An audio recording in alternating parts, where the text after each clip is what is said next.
Good evening, ladies and gentlemen, and welcome back to the NXTGEN Racing European GT3 Series for 2021, Season 1, and tonight marks round 7 of the 8-round calendar. That's right, we're in the final quarter of the season, 2 more races to go, and it all kicks off once again tonight with what is expected to be a very tricky round. But we'll come on to that in the specifics very shortly. First, let's talk about our schedule. As always, all times being in British Summer Time or UTC +1. That's Universal Time Central +1.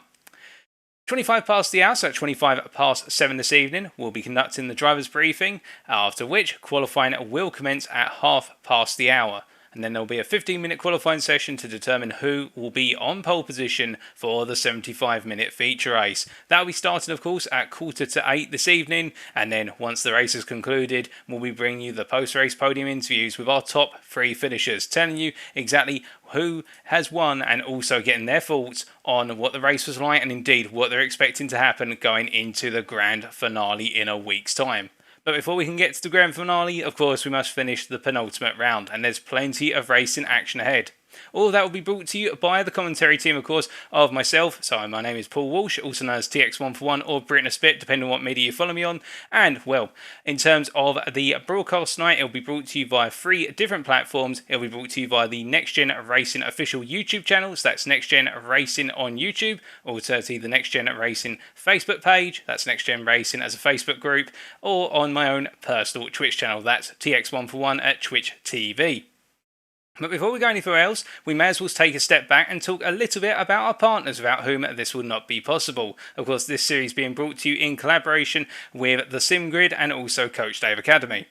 Starting with the SimGrid, of course, the SimGrid is a place for amateur and professional sim racers to compete against fellow drivers in leagues and endurance events for Assetto Corsa Competizione. The premier place to go if you want to get involved in a league or just daily races, the SimGrid is the place to go. And they're part of our stewarding team and also our support team in ensuring this series runs as fluidly as possible, and we're very grateful to have them on board.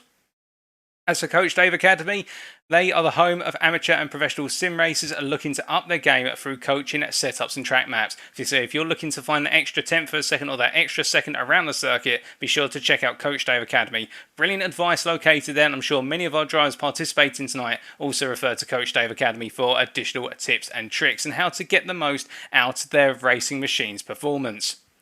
But, having talked about our sponsors, with whom we are very grateful for and without whom it would not be possible to run this, let's come onto our championship standings. So last time out, in round 6 at the Hungary, it was a very hot race. It was sweltering and tyre management was at a premium. But the one driver who once again seemed to just run away with things and hold onto the lead from start to finish was Wes Field, who is our championship leader at the moment, the number 420 driver on 416 points, and really has run away from the field with 2 races remaining. Of course, there are plenty of points up for grabs, but it is the case right now he is looking to be the favourite, is the Swiss. In P2, we have got joint P2 on 322 points, technically, Brett Krugkamp and Mathis Voss, albeit on countback of results, it is Brett Krugkamp who is our P2 man as things currently stand. And Mathis Voss really coming to life over the course of the mid-portion of the season and finding that rhythm that was perhaps absent in the opening portion of the season. You remember that Voss was the fastest driver in qualifying for a significant period of time in the opening half of the season, but he lacked it in terms of consistency perhaps in the races or things did not go his way, and now the table has flipped in terms of he's been able to bring that performance to bear, not just in qualifying but also in the race. And as a result, we can see now Voss up to 322 points and challenging for P2 in the championship, if not wanting to be the number 1 guy to take on our championship leader. Still, the story's not just told there. We can see also battling for P4 right now is the combination of Ross Bartle on 307 points and also Jonathan Atkinson on 307 points.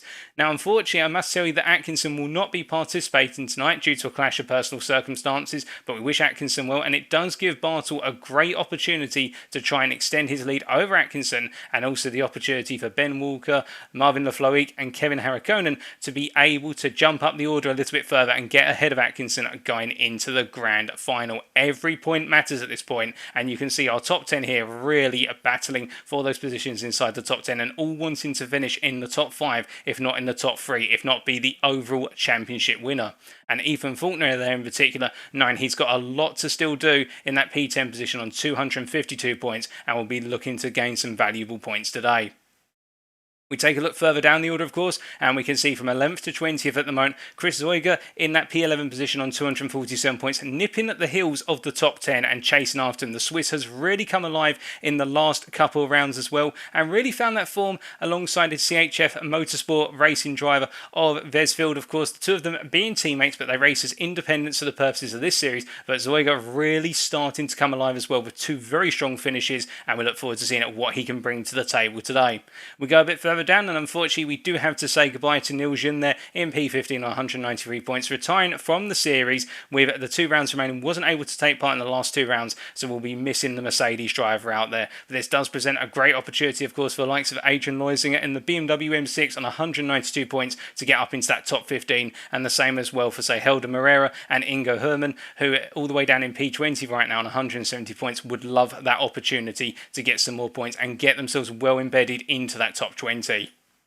We then come down to our 21st through to 30th standings, and we can see here again it's all nip and tuck in the lower portion, where Petros Koloridis right now in P21 on 166 points, the Greek in the McLaren 720S having a very mixed set of results and normally finding that things have not necessarily gone his way, and will be looking to try and get some solid points on the board here in order to get himself up into the fight for the top 20. And we can see a little bit further down, of course, we do have Robert Velkovsky in P25 on 140 points trying to do a similar achievement here.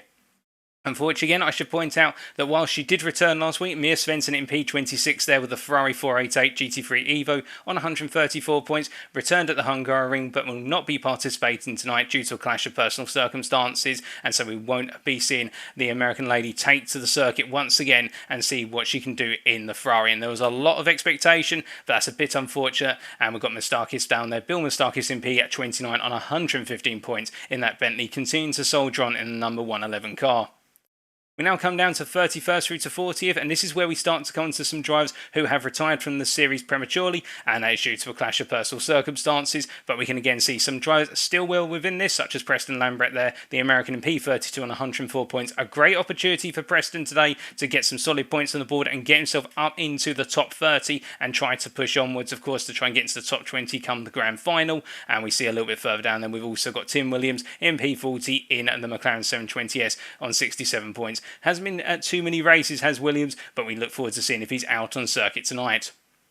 And then going down to 41st through to 51st, these are a good number of the drivers, if not all of these drivers, have retired from the series, and we've included them for reference there. And of course, Joshua Allen with that very strong performance in round number 1, but had to leave the series after the opening round. But as for the track today then, so let's talk about the Nürburgring. We are at the Nürburgring GT variant, and as we can see here from the circuit diagram provided to us by Jacko's Paddock Motorsport, that is a circuit consisting of 16 corners, a very challenging circuit. While the fact that we've got a combination of the Mercedes Arena, which will test our drivers' abilities in those low speed corners where they're down in second and third gear, if not first gear and turn number 1.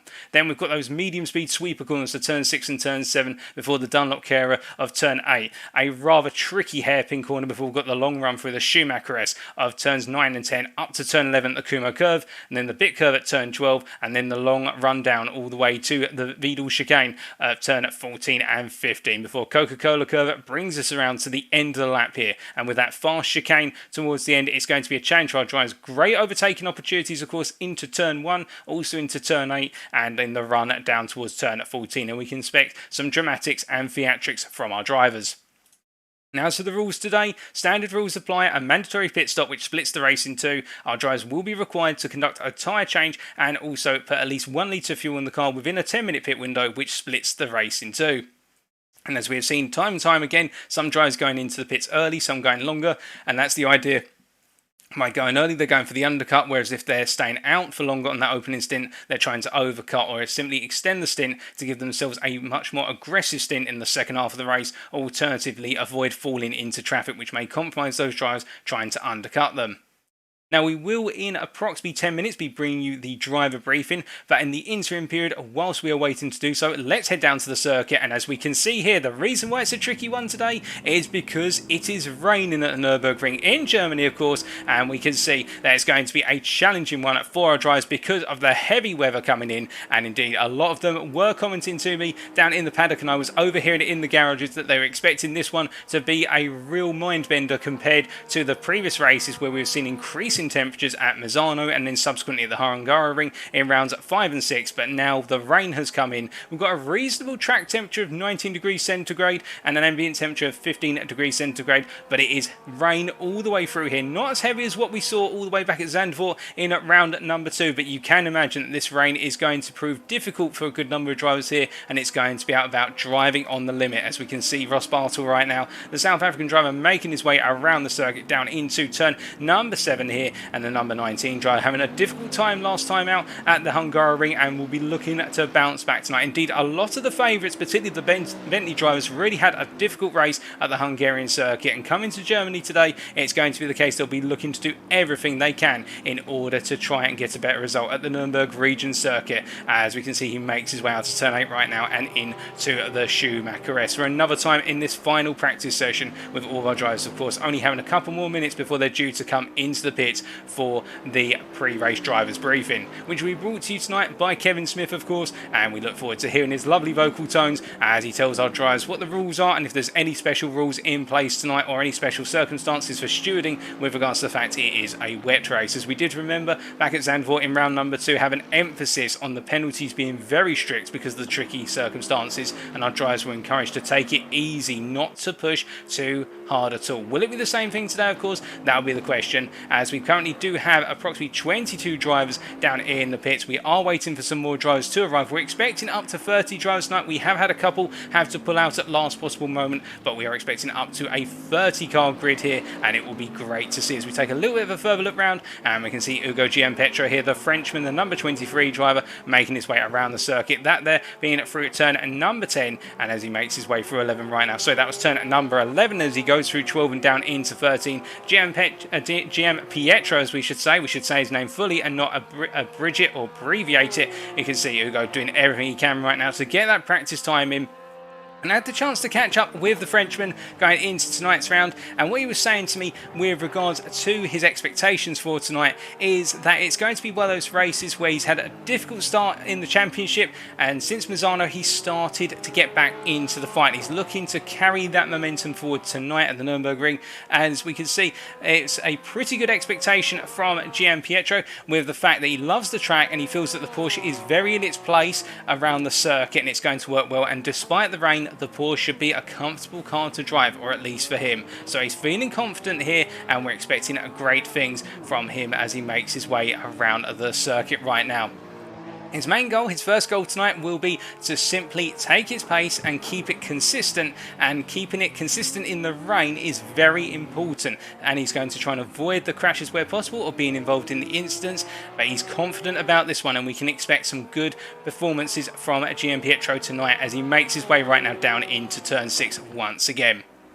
Now, other drivers who we did have a chance to catch as he makes his way, and he gets it wrong at turn 6 here. Now, I'm not sure whether that's going to be a bit of a foreboding for the race and the qualifying session tonight, but he'll want to get those mistakes out the way as quickly as possible as he's parked up on the circuit right now. We take a look around, and what we can also see, as we're also checking in with race control, and nothing to report at this point in time. What we can also see right now is that we've got Gareth Mills continuing to make his way around the circuit here, and a favourite driver of the audience, the South African from GM Racing. And I did have the chance to briefly speak to Gareth as he was getting into the Audi R8, and what he was saying to me in preparation for getting into the car today is that he's looking to finish in the top 15 here, and he's aiming for a top 20 finish overall in the standings as he makes his way into the pits. He's looking forward to the next season. He feels as though that season 1 has been a development season, and with more practice going into season 2, he'll be even more competitive, and we look forward to seeing that. But we're about to get underway with the driver briefing, ladies and gentlemen, so we're going to take you away to the Dosal tones. It's not Brian Nagy there, we'll get that amended very shortly. It will be the tones of Kevin Smith very shortly.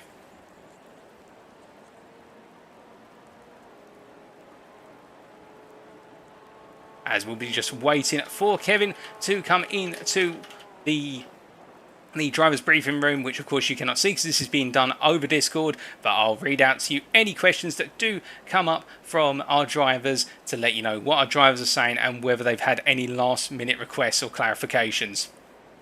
In the meantime, I hope you're all doing well and that you're having a good week so far. Well, the fact we are into Tuesday right now, we're almost at the hump day, we're almost halfway through the week, and do let me know who you're cheering on tonight and what your expectations are for the wet race tonight. I think we could be seeing a change up in the order, much like we saw all the way back in round 2 at Zandvoort, but we will wait and see. Some very difficult races lying ahead, and indeed, it's going to be another difficult one tonight. We are still waiting for Kevin to come in right now. Should be any moment. As I can tell you, all the drivers right now are waiting for that briefing. They're all itching to get racing, but before they do, they've got to be given the words of our stewards, of course.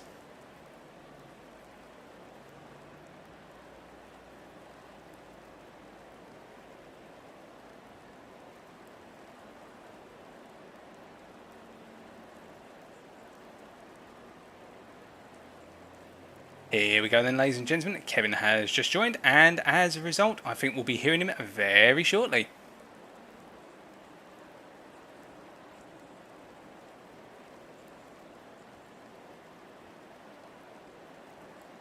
Good evening, everyone, and welcome to round 7 at the Nürburgring for what is going to be a wet race throughout the night. So a few things to obviously bear in mind. Please, obviously, take your time, be a little bit extra cautious for the first couple of laps as everyone's bunched up. It is going to be wet, of course. So just allow yourself that little bit extra braking room, especially into turn 1 off the start. It is a tight right-hander. And we would like to avoid any instance where possible. Also, during qualifying, no queuing up at the second half of the track or near the last turns. Anyone found to be doing so will be disqualified from qualifying. And during the race, when exiting the pits, try and stay within the white line of the pit lane. Obviously, because it is wet and we don't want people pulling out into the course of oncoming traffic.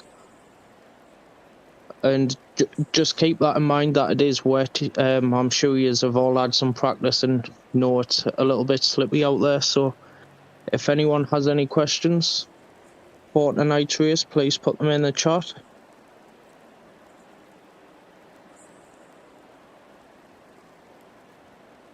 So no questions have come in so far for Kevin Smith to clarify. If we have no questions, guys, good luck, have fun, and you're free to leave the chat.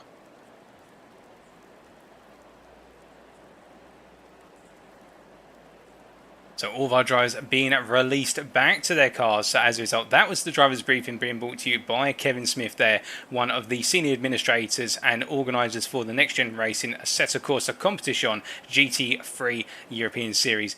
But now, as we're waiting to get underway with the racing, of course, we heard there the fact there's this emphasis in qualifying of not queuing up into the second half, particularly in that final sector, and at the same time respecting the pit exit line there because of the rain and making sure to give one another plenty of room in qualifying and also be respectful of the limits in the racing.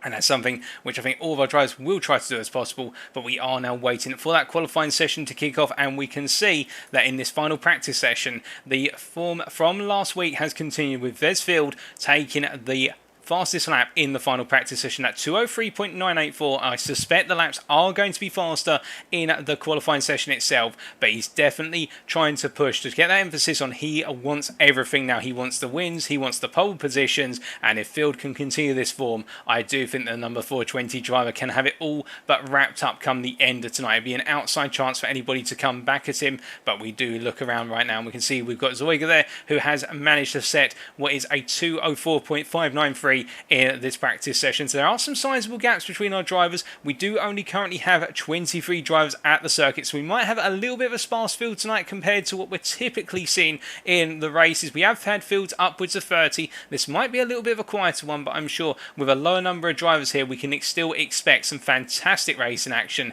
and it will be the case that the drivers who are on the circuit will make up for it in terms of quality versus the potential quantity of drivers that we can have out there. But we are waiting right now for the switch over to the qualifying session, and we can see here Romain Delcomen, the Belgian driver in the Valkyrie Esport Porsche there, just waiting in the pits as well. The number 22 driver at the centre of the camera right now, and just waiting to get going. And imagine what's going through his head and the minds of all of our drivers here. Some of them will be hesitant, some of them will be itching to get out there, and then there'll be those guys in between. As we can see, I believe that is the Aston Martin of Helder Moreira there, just making its way along the pit lane and just waiting to get going. And we can see he's definitely right now just bringing us a little bit of action, doing a little bit of weaving down the pit lane, staying clear of the cars around him. And I think just everybody wanting to get going right now and waiting eagerly for as we get underway then, ladies and gentlemen, with the qualifying session. We'll be back very shortly.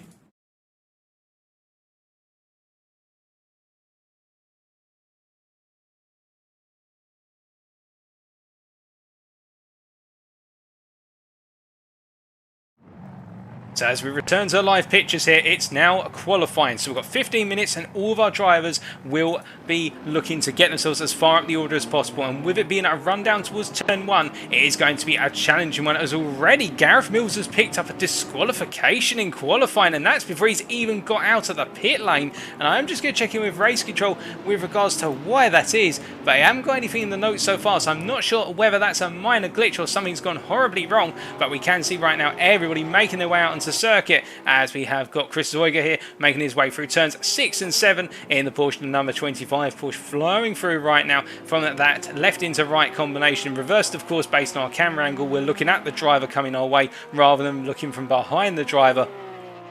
But speaking to some of the other drivers down at the circuit, we do have Dave Jr. here from the Team SRHI number 10, and the number 10 car here making its way down towards the turn 8 hairpin. And the American, I had the chance to catch up with Dave just as he was making his way from the paddock down towards his car, and what he was saying to me in the race build-up is that unfortunately he hasn't had much practice for the races recently, but aside from that he does feel pretty good going into this week's round with regards to the fact that he feels that the Mercedes that he's racing in, the Mercedes AMG of course, will go rather nicely around the Nürburgring. And on top of that, he does like driving in rainy conditions. He feels more comfortable in the rain, although he is aware of the fact that the Porsches love this circuit as well, so he's got his work cut out for him. He's just going to try and keep it clean and hopefully make something out of tonight. And indeed we expect, well, the fact that Junior has come alive quite a bit over the last couple of rounds, and particularly we've seen him battling a lot with Brandon Warren. You'll remember the battle between the two of them back at Mazzano, where there was a bit of contact between the two of them, if you remember correctly, but it was great races shared between them, and there's going to be plenty more, albeit we're not going to be seeing Brandon Warren out on circuit today. He's unfortunately not been able to take part, but we will be expecting him back for the grand final. It was a shame because Warren was looking forward to go racing here at one of his favourite circuits, but we can see right now everybody making their way through the chicane of 14 and 15, and whilst they're not queuing up, you can see they're all trying to give one another space, as we're going to jump on board with Dave Jr. as he takes us around for a lap. So as we switch to his onboard camera here, this gives you an idea of what he's going to be experiencing as he does the qualifying lap. So the long run down towards turn number 1 here, coming up towards top gear, looking at that braking board on the left hand side, that 100 metre board being the final sighting as he comes into the apex here, all the way down to us. I suspect his first gear as he charges out of the corner using the beast of the V8 engine there before going into turn number 2. The Mercedes arena right now, he's got to be very careful to nail these apexes and not run too wide, and as he makes his way into 3 here, you'll notice how he's going to very gradually bring the car around and look for a late apex before going into the right-hander of 4 followed by 5. It's a double right-hander effectively, albeit that was turn 4, and now here's turn 5, which is more of a straight run, but it's classified as a corner, and now down into 6. He's going to pull over to the right-hand side and flick the car into turn 6, the medium speed apex here, before flying down the hill into the right-hander, so braking early here, even more so in the wet, and then gradually rotating through. You can see how he's having to get the nose to turn just that a little bit more cautiously before he comes through the corner, and now he makes his way down towards turn 8 here. He's going to be careful on the brake brakes and not touch too much of the apex curve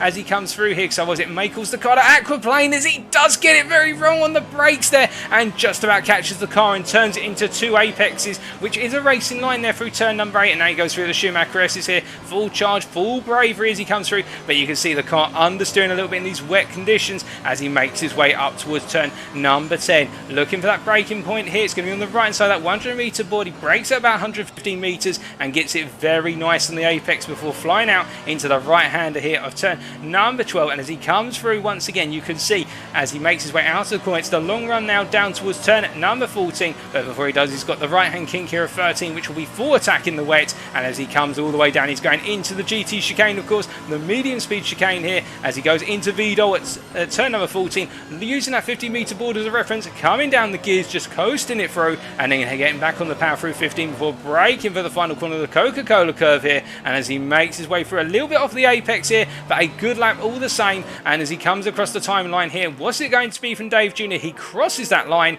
and it is going to be on our timing screens what is a 2:04.9 at 1.1 seconds off of Yes Field so far, but it's looking a good lap. As we can see, Field setting the fastest lap so far, 2:03.807, faster than the best time in the practice session. Indeed, a lot of our drivers, I think, doing race practice pace rather than qualifying pace. As we see Mathis Voss there on his opening fly out at 2:04.7, almost a second down on our provisional pole sitter. A lot of our drivers really seem to have to take some time to get themselves acquainted with these conditions. And as we look a bit further down at our drivers who haven't put in a lap yet, we can see we've got Ethan Faulkner here making his way through the Vidal chicane on turn 14 and 15 here, and the Irishman is on the lap currently. What's it going to be as he comes through into the final corner? And we can see the Ferrari looking very agile in these wet conditions. He makes his way through, and as he comes out the corner, what's it going to be? It's going to cross that timing line any second now, and it is a second place right now, 2:03.8, and only what is 1.5 hundredths off the field. So Faulkner really going for it here.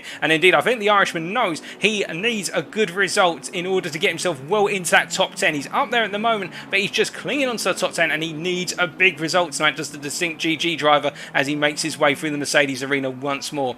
And as we look a bit further around, we can see we've got Crew Camp right now making his way through turns 6 and 7 here. The Bentley driver 2.5 seconds off of that provisional pole time set by Field, but I think it is the case that the Bentley drivers today may be looking more towards the race rather than qualifying, and we did see that all the way back at Zandvoort with regards to the fact that they felt more comfortable in those race conditions, and that really has been the story as he goes wide out of the turn 8 hairpin there and has to run off onto the gravel and not rejoin. He's going to take it very gradually to get back on. Wary of the drivers trying to come through, as we can see that is Loisinger coming through there, the BMW M6 driver who's building up the speed, and I think it's going to be a difficult day at the office for the Swiss of Loisinger, with the fact that the Dream Pace racing driver in that BMW M6 will have a lot of straight line power, but it will be the case that he's got to try and get the car pointed and avoid the wheels spinning in the wet. As he understeers a little bit into turn 11 there, you can see how it's just drifting off apex. The front was just locking, aquaplane effectively along there, where it's less aquaplane at that point, it's more of a lock and trying to rotate through, but there's no grip, of course, with the watery conditions. Aquaplane would mean that the car is literally drifting on a plane of water, i.e. it's essentially not making contact with the tarmac, which we haven't seen from anyone yet significantly,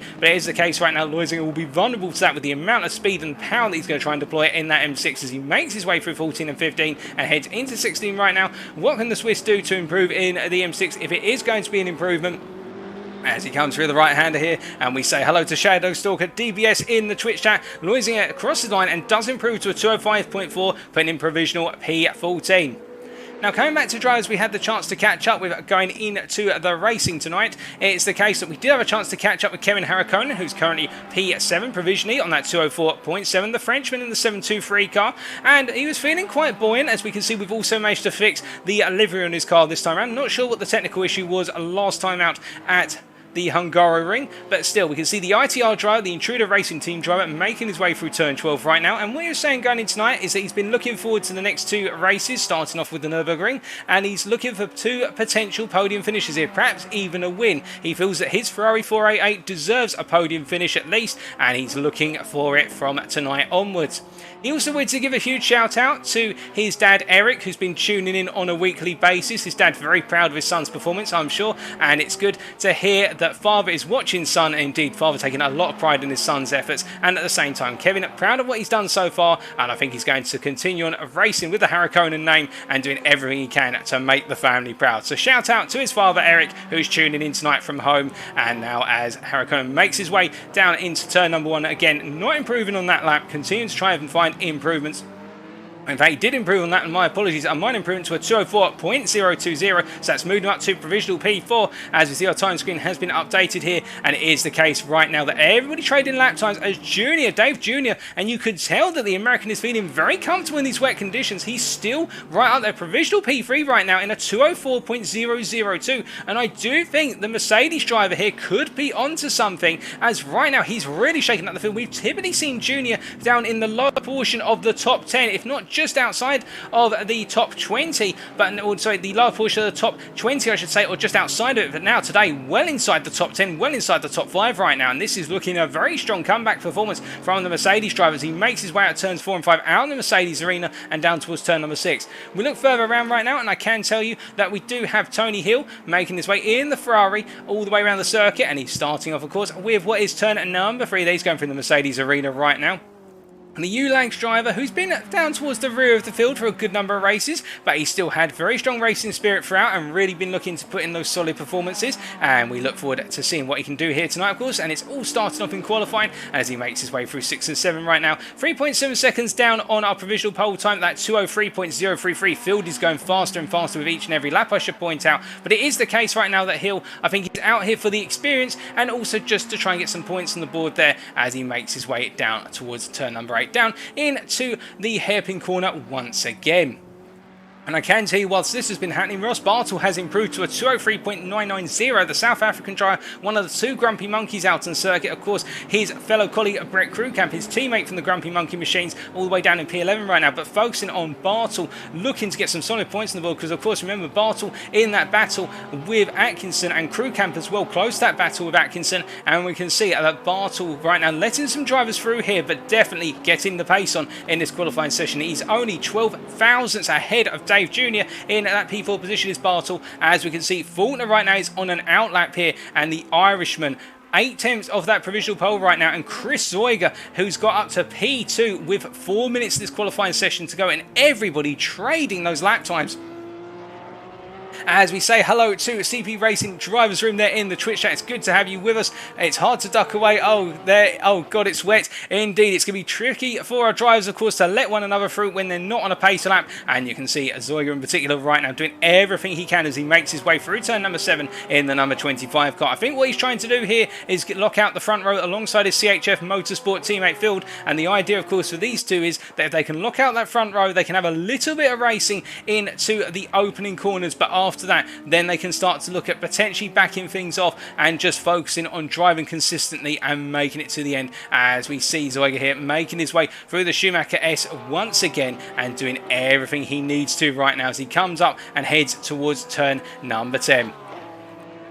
We'll say turn number 11. I keep getting the numbers wrong there. I keep thinking that there's a corner missing for some reason, but that is turn number 11, I can assure you, and we will get it right the third time we say it. But right now, looking a bit further down with 3 minutes to go, we've got Jesse Monrose here in P20, the Bentley driver here coming out the final corner, the Frenchman from BSP Racing, and Monrose in the number 77 car, 4.1 seconds off of that provisional pole time right now. But again, I think for a lot of drivers, as we've got yellow flags in sector 1, I believe that may have been a driver just moving out the way rather than a major incident. I think for a lot of drivers, it's going to be the case that will be more focused on their race pace and that consistency rather than having a strong qualifying. If they can get that strong qualifying performance, then that is an achievement in itself. But in the wet race here, 75 minutes of racing in these wet conditions, and the rain's not going to let off. We've got clouds over the circuit and still making their way over the circuit, we suspect, for at least the next 2 hours. It is going to be the case that they're going to have to deal with the wet, as we see that Dave Jr. has just gone back up to provisional P3 with a 203.777. The number 7 being lucky, it would seem, for Dave Jr., and he's making making it work. He is 7.5 tenths off of provisional pole right now,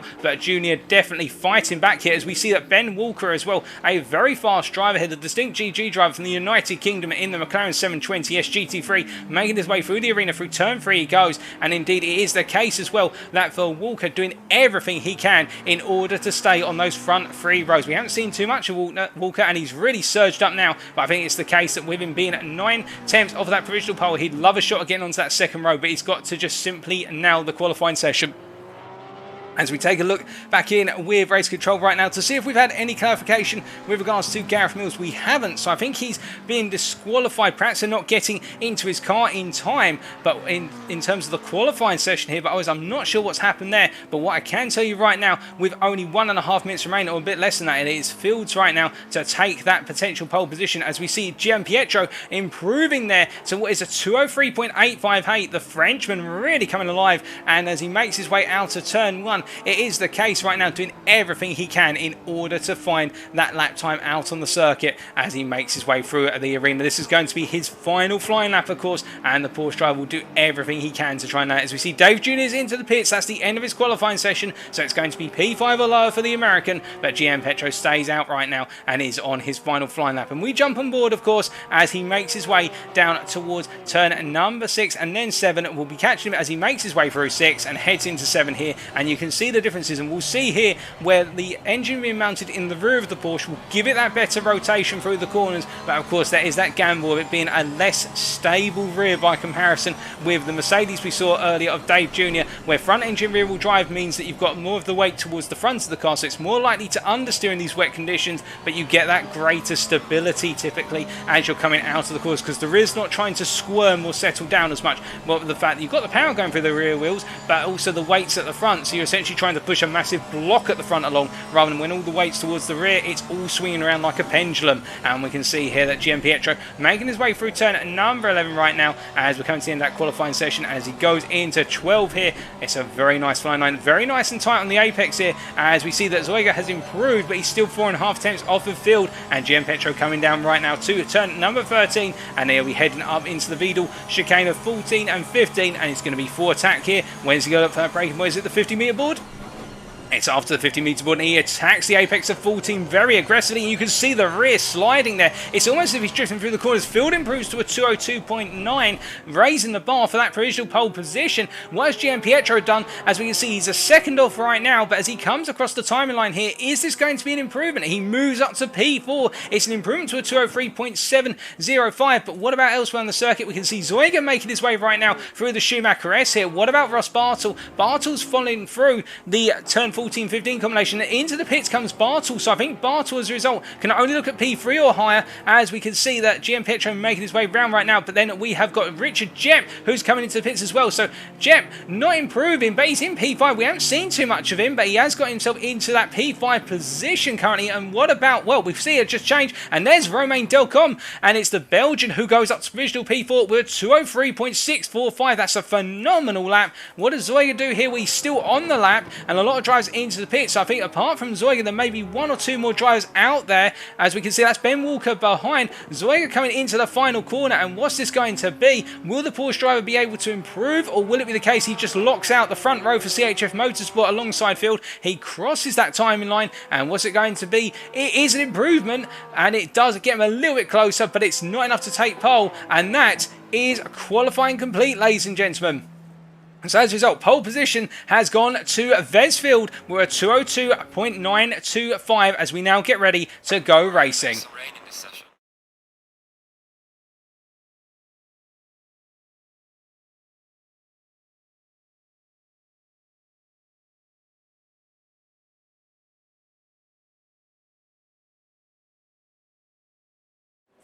So as we come back to the live images right now for you folks, we can see as we're panning down the grid here, everybody getting ready to go racing. And indeed, I think it's going to be one of those scenarios right now where everyone's going to be thinking about the race ahead. There's going to be a lot of nerves, and on top of that as well, thoughts about the strategy. And particularly for one man in particular, it will be Vesfield, who's starting on that front row. He's going to be looking to absolutely nail the rolling start as they make their way around the circuit and then line up in that side-by-side formation to go go on to the race, and he'll look to try and break away with Zoiga as quickly as possible, but at the same time not have Zoiga try and battle with him too much in the Mercedes arena, because whilst it is a good battling zone, it will cost them major time.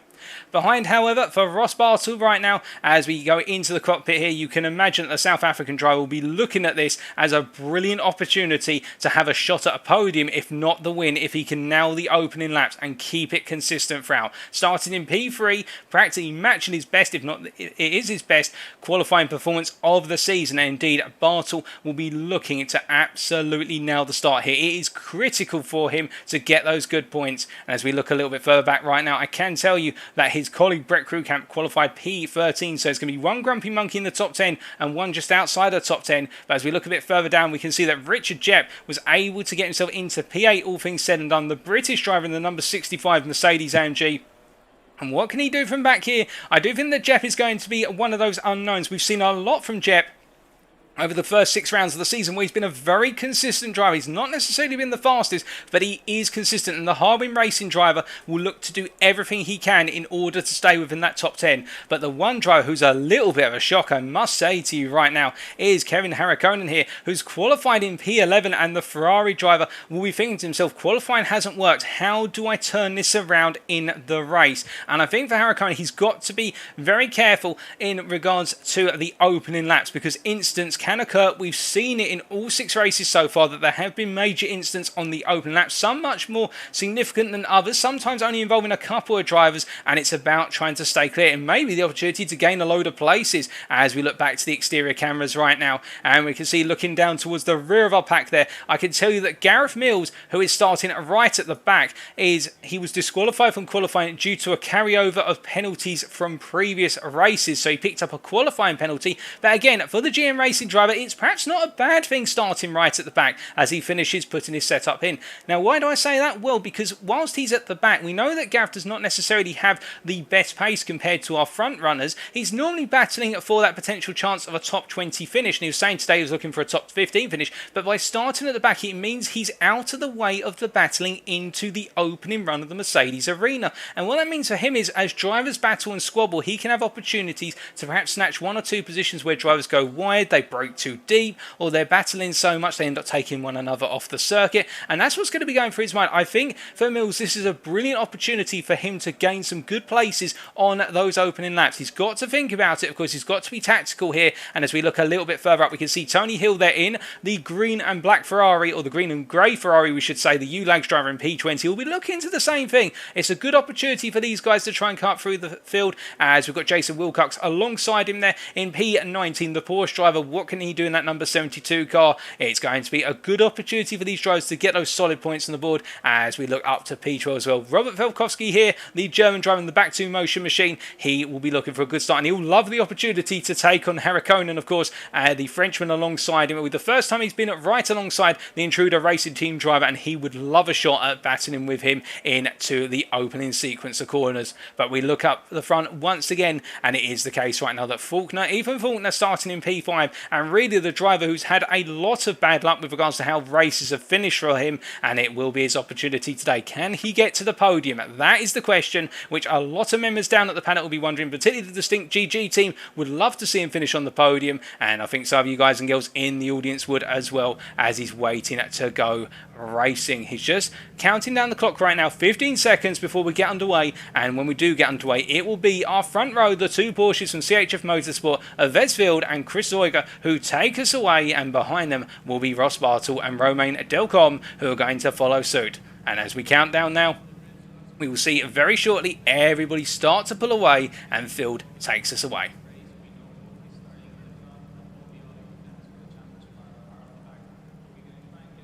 Now, as he pulls off the line there, it is the case that everybody will space out. We can expect that this will be a very slow parade lap. In these wet conditions, our drivers will take it easy around the circuit, and we'll be looking to get that temperature up in the tyres. And we can see Gian Pietro here in that P6 position, of course. He will be battling with Faulkner And I think for him, for Gianpietro, he would love the opportunity to finish in the top 5. But after some difficult races, I do think it's going to be a focus as well for the Valkyrie Esport driver of just keeping it as clean as possible, particularly for the opening half of the race. And that's what I think a good number of our drivers who are starting in these top 10 positions will be looking at. It will be looking at the consistency and finding themselves settling into a small pack come the end of the first 10 minutes, because you can imagine little bits of battling would be fantastic, but too much battling and it could cost them the opportunity of some fantastic points with some strategic work. As we see further down there, we have got crew camp coming through turn at number 4 and 5 right now, and indeed it is the P13 driver crew camp who's got a lot to try and recover today, and he's got Ingo Hurman behind us,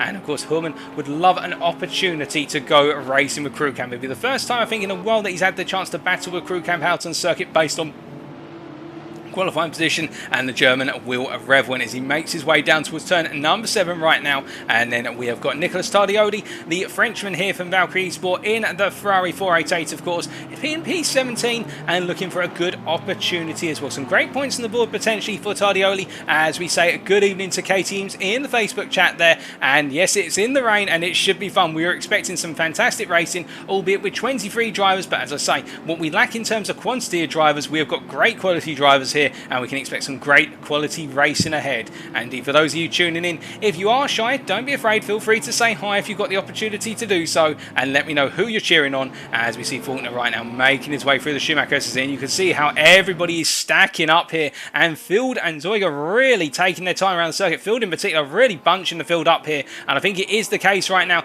that they want as much time to get those temperatures up as possible in the tyres, with the fact that once they go racing with this rain here, as the track temperature has come up by a degree centigrade since the practice session and the qualifying session, that right now everybody will be looking to make a huge attack down into turn number 1. And we can see Faulkner in particular getting himself set very well on the Battle versus Delcom, but he's going to have to watch out, of course, for Gianpietro, who's going to be starting alongside him on that third row.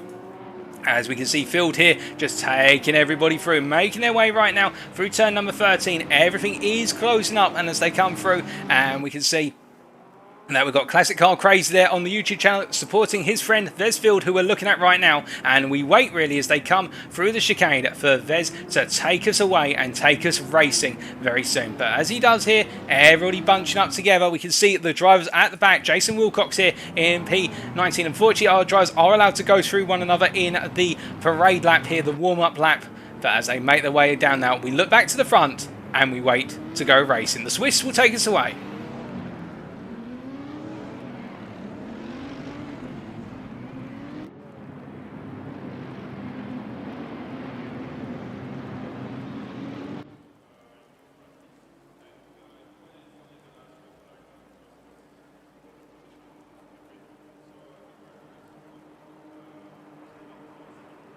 And it's go, go, go. We're going racing, and we can see immediately how Ross Bartle is being really aggressively attacked here by Faulkner. Faulkner very close to the back of the Bentley drivers. They go charging down into turn 1, and he goes defensive, does Bartle, as Faulkner tries to find a way along the outside here, but there's going to be no way through. Everybody stacking up into the opening corner here, as we see that is the ITR Porsche. They're going a little bit wide out to turn at number 1, and now places are being exchanged up and down the field as we see Walker going wide there through turn number 2, keeps it on the limits just about. We look a little bit further down the order right now, and we can see that Herman under attack here. Well, he's attacking Harakona, who's lost the place to Velkoski as they both go deep here, and we can see that Ingo Herman is trying to get the places back. He's going to go round the outside of Harakona, who gets a spin through the corner, and Harakona's made a mistake, and Gareth Mills, we've got cars piling in, and everybody able to recover the cars gradually, but it is a little bit of a thread in the needle exercise there, as we see some more drivers come through. Wilcox there in P15 as he's making his way down towards turn number 7 right now. It has been a chaotic start for a good number of drivers, and none more so than Harakona,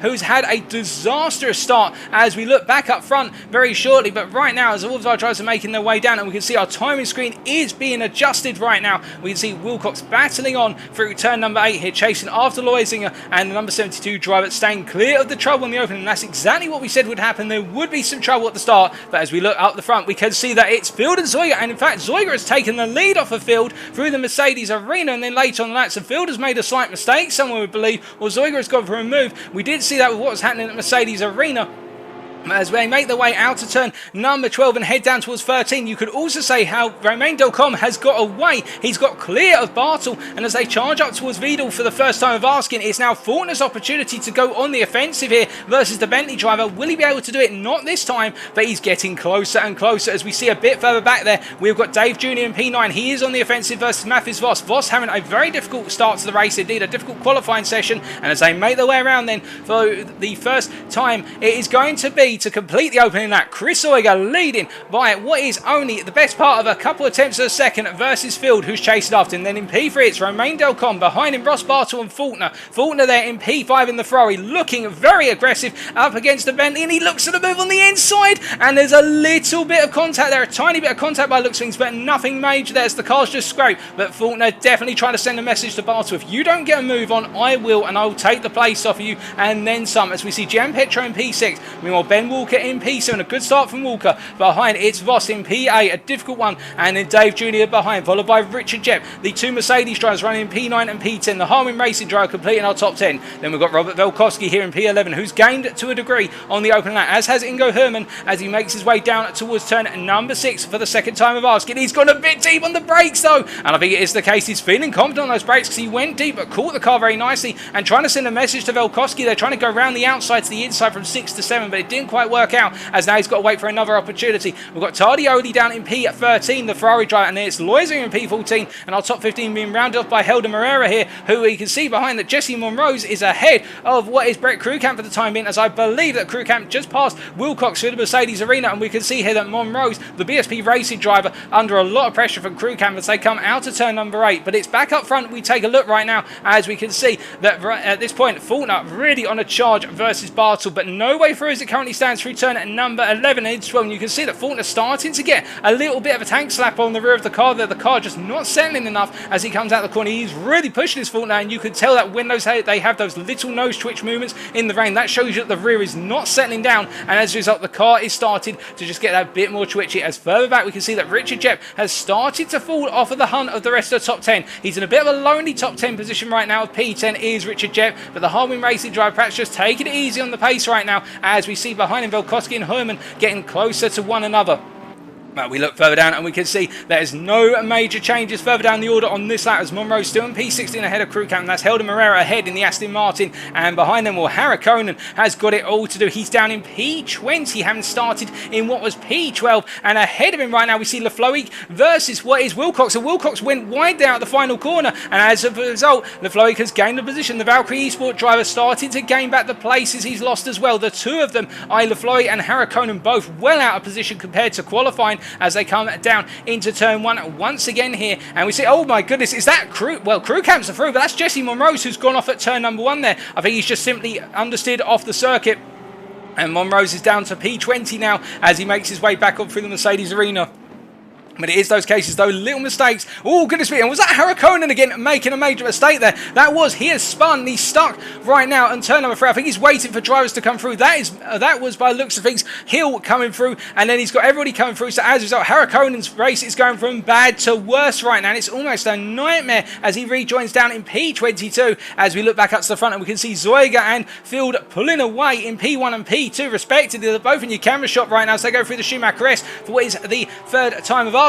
But we look a little bit further back and we can see Romain Delcom right now in that P3 position, making his way through. But we can see that Bartel and Faulkner are close behind right now. And as we jump on board with Faulkner as he chases after, you can see these wet conditions. Look at the spray coming off onto his windshield from the Bentley in front of him here. It must be so difficult to follow that Bentley because you just have no view. But he gets a better run out of 12 versus Bartel's Bentley as they come down towards turn number 13 and into the Vidal chicane of 14 and 15 in the due course here. But you can see how the Bentley opens up on the throttle so much more easily here and gains the gap that's needed to hold off Faulkner's Ferrari as they come up into 14 and 15. And you can see at the head of that pack, Delcom went a little bit deep there, but he's been able to keep it under control as they all come through to turn number 16. And once again, they go through the Coca-Cola curve here. And as we switch back to the exterior cameras, we do note that Delcom is really having a difficult time of it right now. He's fallen back a little bit into the clutches of Bartel and Faulkner as they make their way across that timing line once again. All the drivers there, and a bit further back, we've got Ben Walker in P7. As we look further back, back, we can see that it's Richard Jep who's pulling into what looks to be a little bit of a wet patch on the start for his straight. Perhaps trying to cool the tyres down a bit more. Perhaps a dry line is starting to appear, albeit with this rain, I suspect it's not much of a dry line. It's sort of a less wet line than the rest of the circuit, and perhaps he's just pulling off of the slightly dry line to get some of those temperatures down in the tyres. Perhaps he's pushing the compound too hard, the Harbin Racing driver, and that's what he's worried about by making that little twitch off to the side as he comes through turn number 3 once again here. And all of our drivers really starting to press on right now. What the fact we have covered 7 minutes of the 75-minute race, it is the case now that I think the gaps have opened up enough that everybody's going to start to calm down. I say that to be fair, but I do expect we are going to see some more battles as we see that Delcom has opened that gap up once again to Bartle now, and he's in fact got that gap up to 1 second. Here's Ross Bartle in P4 by comparison, who has got Faulkner all over the back of him, but Faulkner can't seem to find a way to get past Bartle or get close enough to make a move compared to the starter lap. And I think it may be the case that in fact what he's a bit worried about here is the fact that if he can't get that advantage, he has to do it on the strategy, and perhaps he'll be looking to fuel save a little bit right now. As you can see, that Ferrari of Faulkner drifting its way into the Schumacher. So we just saw briefly in the camera how the rear of the car started to slide out there. Faulkner going for a very loose rear end, and you can see going into turn number 11 there, it is really the case that Faulkner is on a mission to try and find a way past Bartle. I think every time he's pushing it to a limit right now, he's just putting himself more and more on the edge of what grip is available out on the circuit. As we can see a bit further back, meanwhile, Richard Jep falling into the clutches of Elkowski here as they head out of what is turn number 12 and down towards Vidal at turn 14. They've just gone through 13 right now. The Harbin Racing driver looking vulnerable to the Porsche behind him of Elkowski as they go into the chicane here. I don't think there's going to be any change for the time being, but you can see that Jep definitely starting to just fall backwards to the two Porsches that are furiously chasing him from behind, and that is Ingo Hermann in P12, the German driver here all over the back of Elkowski, and I can imagine that he's getting that double spray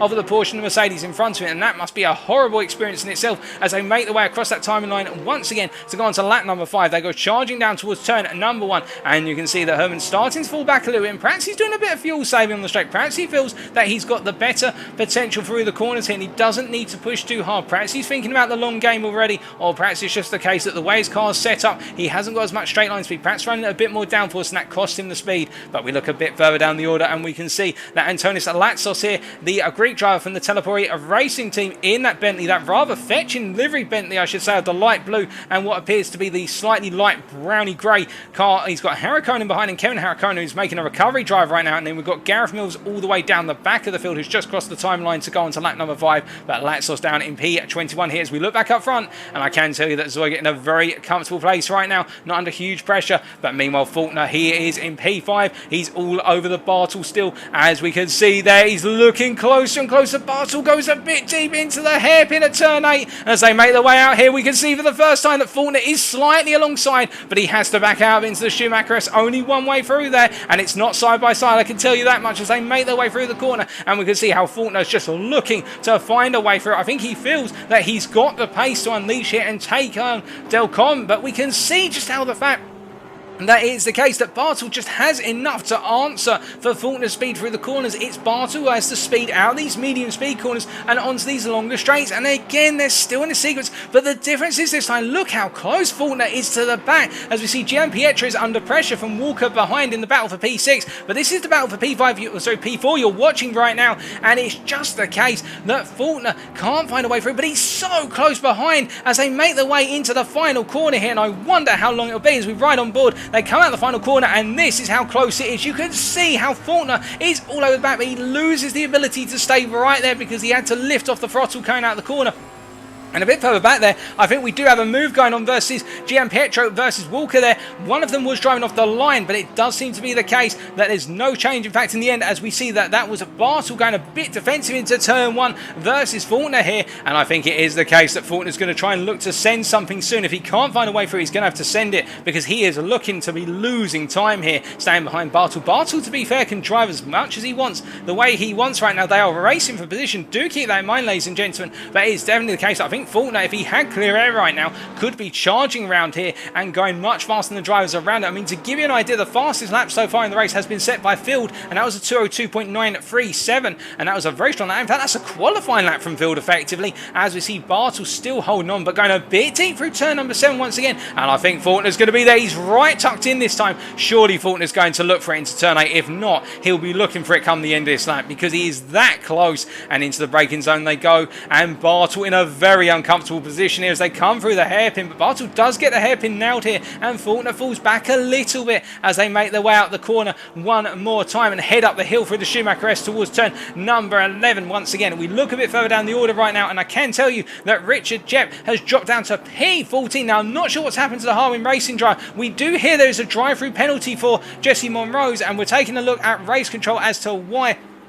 And that is very shortly, but right now we can see that that's crew camp in P12. I think Jepp may have an off somewhere, because he's dropped all the way down from P10 to P14, and he's lost a lot of places in a short period of time. But crew camp in P12 who's gained because of it, and Ingo Hermann in P13 is pressing on all the same as they all come through, and it is the case that Velkovsky is in P11 as a result of Jepp falling down the order. And meanwhile, looking back up front, we can see that it's Faulkner versus Bartel once again into the final corner here. No change so far, but you can see now, look who has gained massively. That is Gianpetro, as we have a drive-through penalty for Velkovsky. Our P10 man has got a drive-through penalty. This is the number 46 car, and that is because of hitting the back of car 21 in turn 3 and spinning car 21. And car 21 is what is Brett Crewcamp, in fact. So Velkovsky getting a penalty for avoidable contact earlier on in the race. Now, I would explain why Crewcamp's perhaps fallen down the order and had to make the recovery drive as he makes his way then into the first corner once again. But meanwhile, we can see, oh, hold on a second, we can see that Bartel under huge pressure now as they come out of 2 and into 3, and Faulkner's trying to go around the outside to inside into 4, but it's the case. Is he still there? He is there. He looks to the move on the inside. Has he been able to get it done? He's not quite able to, but he's side by side through 5 and into 6, and Faulkner, I think, has taken the position of Gianpetro. He's trying to come through as well as they come through the left-hander at turn 6 and into 7, and Bartel holds off Faulkner for the time being. But as they go through the corner, it's Bartel who goes deep. He's gone deep through turn 7, and Gianpetro's on the inside out the corner, as we can see behind now Ben Walker, and I think that Bartel has been trying to fight a losing battle in this position. And as they come through to the hairpin right now, you can see Walker's trying to come through, as it looks as though it's Gianpetro's gone wide. Walker's coming through here, and Voss is trying to make it a 3-for-1 special versus the Bartel machine as they make their way out the hill here. It's Bartel versus Voss, and as they go up through the Schumacher S's, it is the case that Voss is still there, but he's had to back out of it. He hasn't got the momentum, and he's had to stop. But that means now we've got Dave Jr. and also Gianpetro there, Jr. hooking onto the rear of this pack as they make their way out towards turn number 11. They all settle down, but my goodness, it's all kicked off, and we just called it at the right time with regards to it all kicking off, as we can see that now the order has changed in that battle for P4. It's now Faulkner in P4, and then behind is Gianpietro, who's dropped all the way back to P8 with that one mistake at the hairpin when he was looking to come through. But we can see how Bartel is now down into P6 with Walker coming through as well. Walker timing that to perfection, making the move, and that is how it has changed so far, and that is only within the opening 15 minutes. And that we have seen all of this kick off, and we've got plenty more racing to come. As I can give you an update on Jesse Monrose, it was contact with car number 50, and Monrose made contact with Tony Hill, and that's why he's picked up a drive-through penalty on an earlier lap. But as we look a bit further back, we can see that Gianpetro right now under increasing pressure from Dave Jr. here as they make their way through turn number 1, and Gianpetro really now has to find a way to get back past Mathis Voss here. The Intruder Racing driver in P7 will not want to give up this position, as meanwhile up front I can tell you that our race leaders are getting closer and closer together. And Field is looking very strong versus Zoiga right now. And I think Zoiga may look for a change of place very shortly as he goes a little bit deep into 6. And we can see that Field is really coming to life right now. This is the battle for the race lead, and they are staying nose to tail as it currently stands here. No changes right now, but there's surely going to be a potential change on the horizon as they come down towards the turn 8 hairpin once again. But meanwhile, further back, I can tell you that Gianpetro right now pressing on all the same in P8. He's got Dave Jr. chasing after him as we jump on board here with Jr. right on board with and Mercedes driver once again, he's looking for that potential move as they come down into turn 8, and as they make their way through the hairpin, you can see how they're all starting to just push the limits a little bit further. But City Gianpietro there, who went a little bit deep off Apex initially but got the rotation of course, and then Junior sort of followed him, but because of the understeer that's natural to the Mercedes by comparison, sailed off of the Apex a little bit, and that's how the gap has slightly opened up as they're now coming up towards turn number 11. Now into braking they go here. The question will be for Junior, how can he close up versus the cars that are better on handling? Well, you would argue it's through turn number 12 here because he's coming onto a long straight, but you can see how Junior's having to take more of a very signalled Apex in terms of he's having to get the car to turn through the corner and then get on the power, whereas the Porsches in front can simply just go through there much more swiftly because of the fact they've got that rotation. But as they all come up towards Vidal once again at turn number 14, you can see all settling back into a line, and it's interesting how Junior right now is battling against these guys, but he's losing out through every little corner because he's just not able to carry as much Apex speed. Now I think that's more to the car and the confidence he has in the car's stability going through these medium speed sweepers as they all make their way onto another lap here, and we can see no change in this order right now, and Bartel in P6 looking for the move on Walker once again. He's 2 tenths off of the McLaren driver as they come into the heavy braking zone for 1, but there's no change to speak of as they come through here. Now we've got Velkoski who's in the pits. We take a look further down the order and we can see that Helder Moreira, the Portuguese driver from M2 Competition in the Aston Martin V8 Vantage, we can see that he's making his way, so the AMR Vantage I should really say, making his way across the timeline onto the 9th lap right now, and he's moved up to P15, while Velkoski having that drive through penalty in a bit of a peaceful place right now, not having to worry too much about Wilcox behind, although Wilcox is 1.4 seconds down and Richard Jep is 2.4 seconds up the road. But we take a look a little bit further up, we can see Tardioli here. Tardioli with a drive-through penalty. Now, what's this for, you ask? We are waiting for confirmation right now, and I believe that is because of contact between Tardioli, the number 135 driver, and Kevin Harrakonen on the open lap. Now, you remember we saw Harrakonen spin, and that is because of avoidable contact on the opening lap between the two of them on the exit of turn 4. So that's what happened to Harrakonen. So whilst Harrakonen's down in P20, also P19 right now, he's got past Latsos, and he's on a charge. He'll be happy to hear that the guy who caused him the grief on the open lap has got a penalty. Obviously not happy that he's missed out massively here, but still he'll take the small wins when he can get it, and as he makes his way through at turns 6 and 7, of course that's what our stewards are saying, ladies and gentlemen. I'm not one of the stewards here, so take it out with the stewards if you disagree, but we can see Tony Hill has lost 2 places here as he makes his way around in P at 21 right now, chasing after Latsos once again. But we look back up to our race leaders and we can see Chris Zoiger right now still under pressure, it would seem, from Field. But Field right there, and I think these two may be running under some sort of non-aggression agreement with regards to it, because you can see how Field's getting close, and I think if Field's going to go for it, it'll be when he's, say, 2 tenths out of the corner and will just look for a move. I don't think they want to fight one another because the gap they've got right now to the rest of the field is in excess of 15 seconds. That is a huge gap to Delcom, Romain Delcom down in P3, who you're looking at right now, and we can see that Delcom has got Fortner, and remember what we were saying about Fortner being fast here? Well, he's definitely looking faster. Fortner looks on the move on the inside into turn 1, and he gets under braking, but will the Belgian come back at him as they come out of turn 1 and head up into 2? No, Fortner has made the move stick.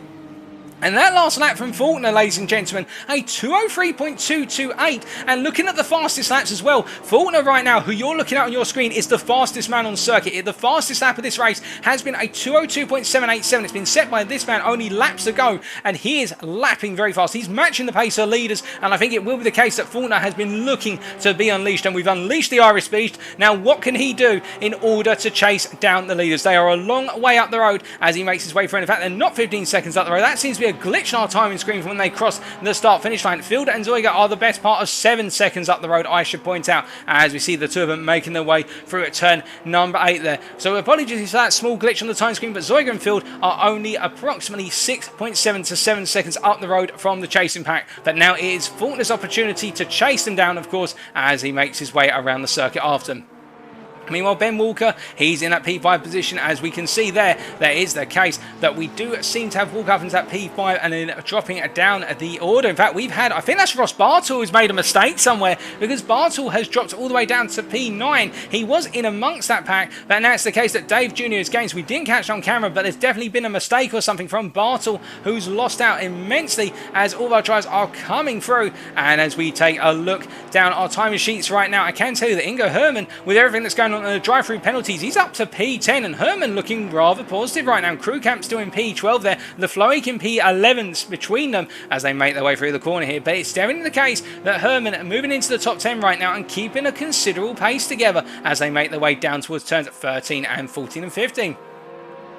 But looking a little bit further down, I can tell you that Gareth Mills is the last of our runners right now. Off of the pack right now, off of Jesse Monroe's the next driver up the field by the best part of 17.5 seconds. But the GM Racing driver, of course, having that very difficult start. And I think just looking to bring the car around the circuit right now, as he was mentioning to us in the pre-race chat we had with the South African. But looking back up front, I can tell you that Zoiger's still ahead, but the gap keeps oscillating. It gets closer, and then it comes down, and then it expands. But it is the case that Phil does seem to be the stronger of the two drivers, and I think he's just trying to propel Zoiger along here and keep him honest. As you can see, he's tucked him right behind right now.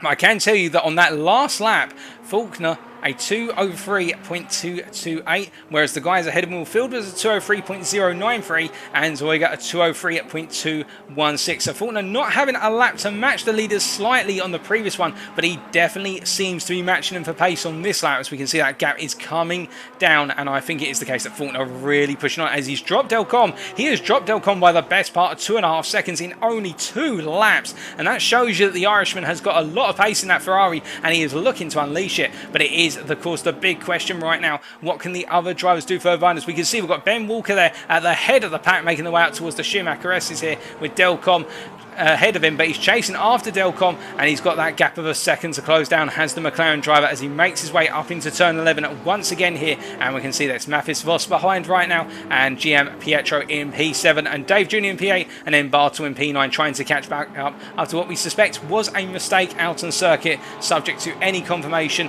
from our stewards. But as they make their way down once again here, no change at the moment, no dramatics in the stewards box as they continue to push all around the circuit. 52 minutes remaining, of course. We still got a good amount of the racing to go. Indeed, that pit window approximately right now 15 minutes away, but our drivers will be very wary of now needing to think about the long game, needing to think about the strategy. And as we can see, Gian Pietro coming through that final corner once again, getting closer to the back of the Voss this time. The number 23 driver chasing down the number 222 man. As we can see, they make their way onto lap number 12 here, and as they come across that timing line, it's going to be standing formation for now, but I suspect that everybody's looking for an opportunity, and Gian Pietro on that last lap was a little bit faster than Ben Walker and Voss ahead of him here, but Dave Jr. is matching Gian Pietro's time, and we can see the American here in P8 really reveling in these wet conditions, and I think Junior's been given his time to shine, and he is loving it. This is what he's been waiting for, and I think now with this opportunity he is going for it. Could we expect a top 5 out of him? Well, he's definitely in contention for one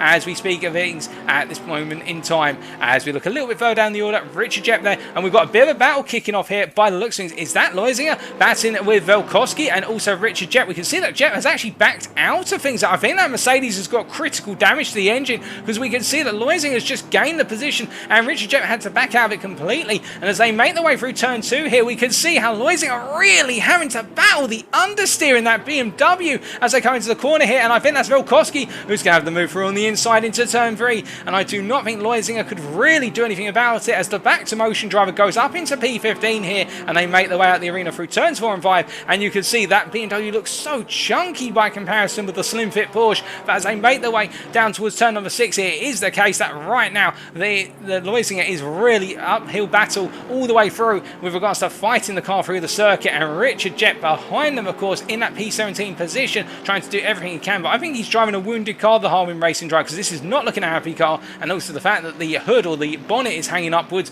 would be an indicator perhaps something has gone a little bit wrong, but you never know. That might be a design feature. Jokes aside, of course, that's not ideal for the aerodynamics, and we can see that the Harwin Racing driver really having to soldier on right now, and I think wary not to compromise his strategy by pitting twice. But we can see meanwhile in P13 we've got Helder Moreira here in the P13 position, the Aston Martin driver being one of the lone Aston Martins. I think he is the only Aston Martin out on the circuit as far as I'm aware tonight, making his way through turns 11 and 12 right now. Wilcox is closing on him little by little right now as we look backwards from the M2 competition drivers machinery here, and you can see Wilcox in the distance there in the Porsche 911, but gradually gaining on him. Very gradually a lap on that last lap, a 205.4 for Moreira, a 206.075 for Wilcox. So Jason Wilcox is closing at a very gradual rate. It's attritional, it's a battle between the two of them, but the attrition is in the favour of Wilcox right now, who's down in P5. 14. As we see, Murray gets it very deep into the final corner through the Coca-Cola curve, and this is the opportunity that Wilcox will have wanted. He'll see that there's been a mistake as the Metallica Racing driver propels himself down towards turn number 1,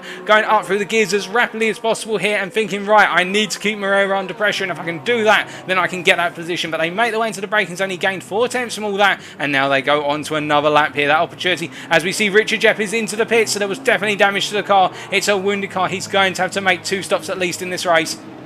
As we look back up front, and we can see our race leaders still nose to tail, and Faulkner has not gained. And in fact, I can tell you that now that they're aware of that Faulkner's trying to chase after them, that last lap, a 202.7 from Zoiga, a 202.9 from Field, and then Faulkner a 202.8. So our top 3 are trading lap times like it's never going out of fashion. And meanwhile, we can see that Faulkner pushing on, and he's opened up a 3.6 second gap to Delcom down in P4. As behind, we've got Walker there in P5 in the McLaren, who's trying to break away from Voss, but Voss is starting to come on right now, and we can see on that previous lap it was the case that Walker was 1.5 tenths faster, but you can see he's got it a bit wrong there in the run, or has he? Was he just pulling over to the right side? I think Walker's very wary of the fact that Voss is looking strong, as Walker gets it a bit wrong through turn 13, and Voss is gaining. I think Walker may be having a bit of an off lap here, and this could be the sign of perhaps he's coming to the end of this stint.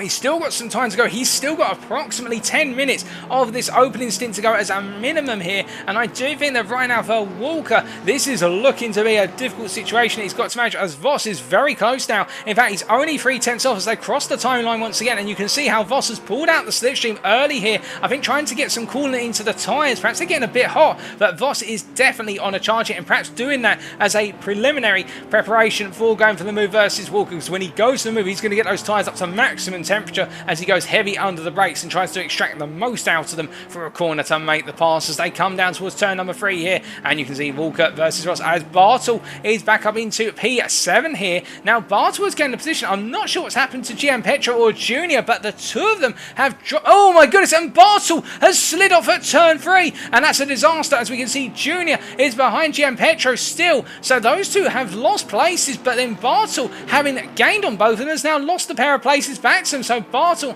has made that mistake at the Mercedes arena through turn 3, and things carry on in the order they were in. But coming back to Voss versus Walker, we can see looking down into turn 8, will Voss go for it? He's not close enough this time, but as we jump on board here, it is the case that the Porsche driver looking very aggressive indeed and looking for that opportunity to get into that P5 position. He's chasing after as they ride up the hill right now through the Schumacher S's here, and we'll see that whilst both cars are mid-engine rear-wheel drive, we can see how Walker very aggressive through there by comparison with Voss more conservative with the flow through the corner. He actually lost a bit of average apex speed there by comparison with Walker, but I think Walker is on the limit of what the car's capable of. Well, I think Voss is just taking it a little bit easier here. He'll be driving to say 99% of his maximum capability with Voss. We know he loves to push, does the Frenchman, but I think he's just backing off a tiny bit. I think he's aware of the fact that Walker is liable to make mistakes here, because he's made a couple so far or been right on the limit of making a mistake, and if he can just be there, perhaps he can cause Walker to make a mistake for a corner such as Vidal here. As you can see, that's where Voss is gaining into Vidal. He closes up under brake and he takes a tighter apex line as they make their way through turn at number 16 and go on to what will be another lap very shortly. They both come through the corner. Very different lines between the two cars. The McLaren seeming to take a more gradual racing line initially, whereas Voss takes those tighter apexes, but as they make their way down towards turn number 1, once again they're matching lap times right now. A 203.4 from Ben Walker, that last one, a 203.6 for Voss. The two of them are just inseparable, and they're chasing one another around right now. As we look back up front, and we can see that Chris Zoiga right now still hold on to the lead, but Field always there. These two have been nose to tail for the best part of the last 6 to 7 laps, and I do think perhaps that Field is just pacing himself to the fellow Swiss in front right now. The two of them, the CHF Motorsport drivers, are really running this one in formation. As we can see, Faulkner, meanwhile, the best part of what is approximately 7 seconds down our race leaders. He has lost out a bit on that last lap, actually. I think he's made a mistake somewhere else in the circuit. So it's 204.0 from the Irishman. Perhaps just pushing a bit too hard by comparison with what he can do to keep the laps consistent, but Faulkner has been trying to push, and as he makes his way down into turn 8 here, I think it's the case that he's looking more towards conserving the strategy, because we can see that Delcom is gradually coming on stronger and stronger as they make their way through. But meanwhile, looking back at Mathis Voss here, all over the back of Walker once again as they come out of turn 8 and run up the hill here, and Voss of course will be doing everything he can to try and find a way past Walker, but he's got to time it right. He's got to get Walker to make a mistake or find a way through, as we're hearing no other major incidents being reported so far. There's been a couple of racing incidents or no further action moments, but nothing major to report as they make their way through. And we can see Voss right now chasing after Walker, and our top 6 have really disappeared from the rest of the orders. We see Gianpietro, the best part of, pardon me, 12 seconds down in P7. Here is Gianpietro, by the way, in case you forgot about him, in P7 right now, the number 23 driver, holding off Dave Jr., who is really stuck in behind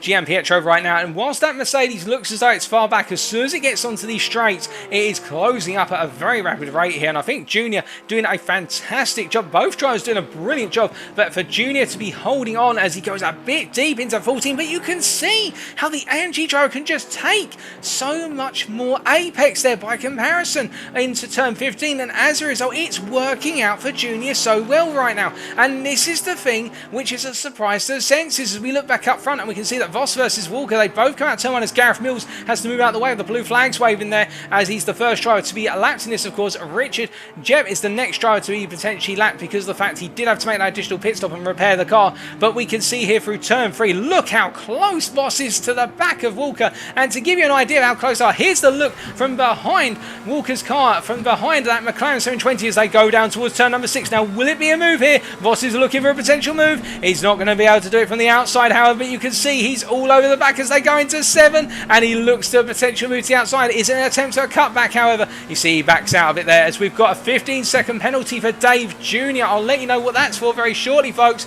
and I'll tell you about that very shortly. But focusing on the battle for P5 right now, we can see that Walker under increasing pressure from Voss. Voss all over the back of the McLaren driver here. The Briton versus the Frenchman as they come up the hill now towards the Schumacher S's, and it's no change at the moment, but I think Voss is getting ready as Gianpietro a drive-through penalty as well. So there is a lot happening here for Gianpietro and Junior, and this, I think this might be related to what's happened to Bartel. We will tell you very shortly, but this is a shock to the senses as both of our drivers who we're focusing on now make their way through. The pit window has opened as well, and that means now everybody can be expected to potentially be making their dive into the pits. Gianpietro, of course, will have to make 2 visits to the pits as a minimum of that drive-through, but we can see that Walker's had a very bad run out of turn 12, and Voss is all over the back of him once again, but that McLaren just has the legs on the run up towards Vidal here in order to be able to hold on, and I think that's what Walker's counting on. I think what he's counting on is his straight line speed acceleration, and it just gives him enough as we see Voss into the pits. Now that is a strategic move. Voss is definitely going for the undercut here, and Walker will know that, and he will need to put in the lap of his life right now,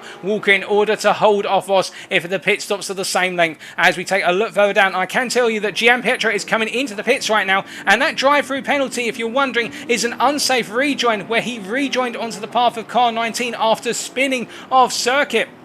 And that spin-off circuit was due to contact between Gianpietro and Dave Jr. That's what Dave Jr.'s got the 15-second penalty for, so that's why they both dropped down to Ross Bartel, and then Bartel just made a mistake of his own doing. But now it is the case, as we see a lot of drivers in pits. That's Gareth Mills as well, that's Ross Bartel behind them here. Bartel, of course, no penalty or what have you, so as a result, he'll carry on racing very merrily right now and regain the positions we suspect. But meanwhile, up front, I can tell you that Chris Soiger and Field are staying out there, as is Fortnite, Delcom and Walker. But Junior with the 15-second penalty, will that will work out to his favour. He will eventually clear what is Gianpietro, but Junior is going to lose out some places or overall time right now. But with these conditions as well, the fact the field has spaced out so much into tiny little packs, it may not be as crippling a penalty to Junior as perhaps what he expects it's going to be, and maybe he'll feel as though he actually has been quite fortunate with everything that's happened. But it is the case, it was contact between what was Junior and also Gianpietro, and I should point out to you as well, we didn't see it on camera, but for Dave Jr., who we're talking about right now, the reason it's not a drive-through, it's a 15-second penalty, is because he actually waited as well for Gianpietro to come back onto the racing circuit and take the position back whilst the contact was made. So that's why they have not given him a drive-through penalty, and Gianpietro has got the penalty for the unsafe rejoin for driving onto the path. But as a result now, as we see here, that Dave Jr. making his way through, he will still have to serve a 15-second penalty when he pulls into his pit box. Where, however, has Voss come out? I can tell you that Voss has come out in P13. He's got clear track, however, then the closest driver is ahead of him. That'll be Nicholas Tardioli here, who's going to be ahead of him out on circuit. And here is the P12 man who's yet to pit, of course. So Voss has played this smart in terms of the strategy, I suspect, as Delcom and also what appears to be Ben Walker are both into the pits here. Both drivers in, and they're deciding to react. They're going to react, I think, to Voss effectively, as they're very wary of the fact he's coming through. Now, where is is Voss, you ask? Well, he's coming out of the turn 8 hairpin and through the Schumacher S's right now, and as he flows up the hill here with 40 minutes to go, this could be a huge decider for Voss's race as he comes up the hill in towards turn number 11. Now we will take a look up towards the pit box very shortly as well, and I can see out my pit window right now that Delcom and Walker are in their respective pit boxes and being serviced right now. So Voss is having to charge like a man possessed in order to be able to get done, as Velkoski has got a 5-second penalty, or it's a 10-second penalty in fact, for aggressive driving, I'm hearing, in a battle, but we'll talk more about that in a second. Let's focus on the here and now up front.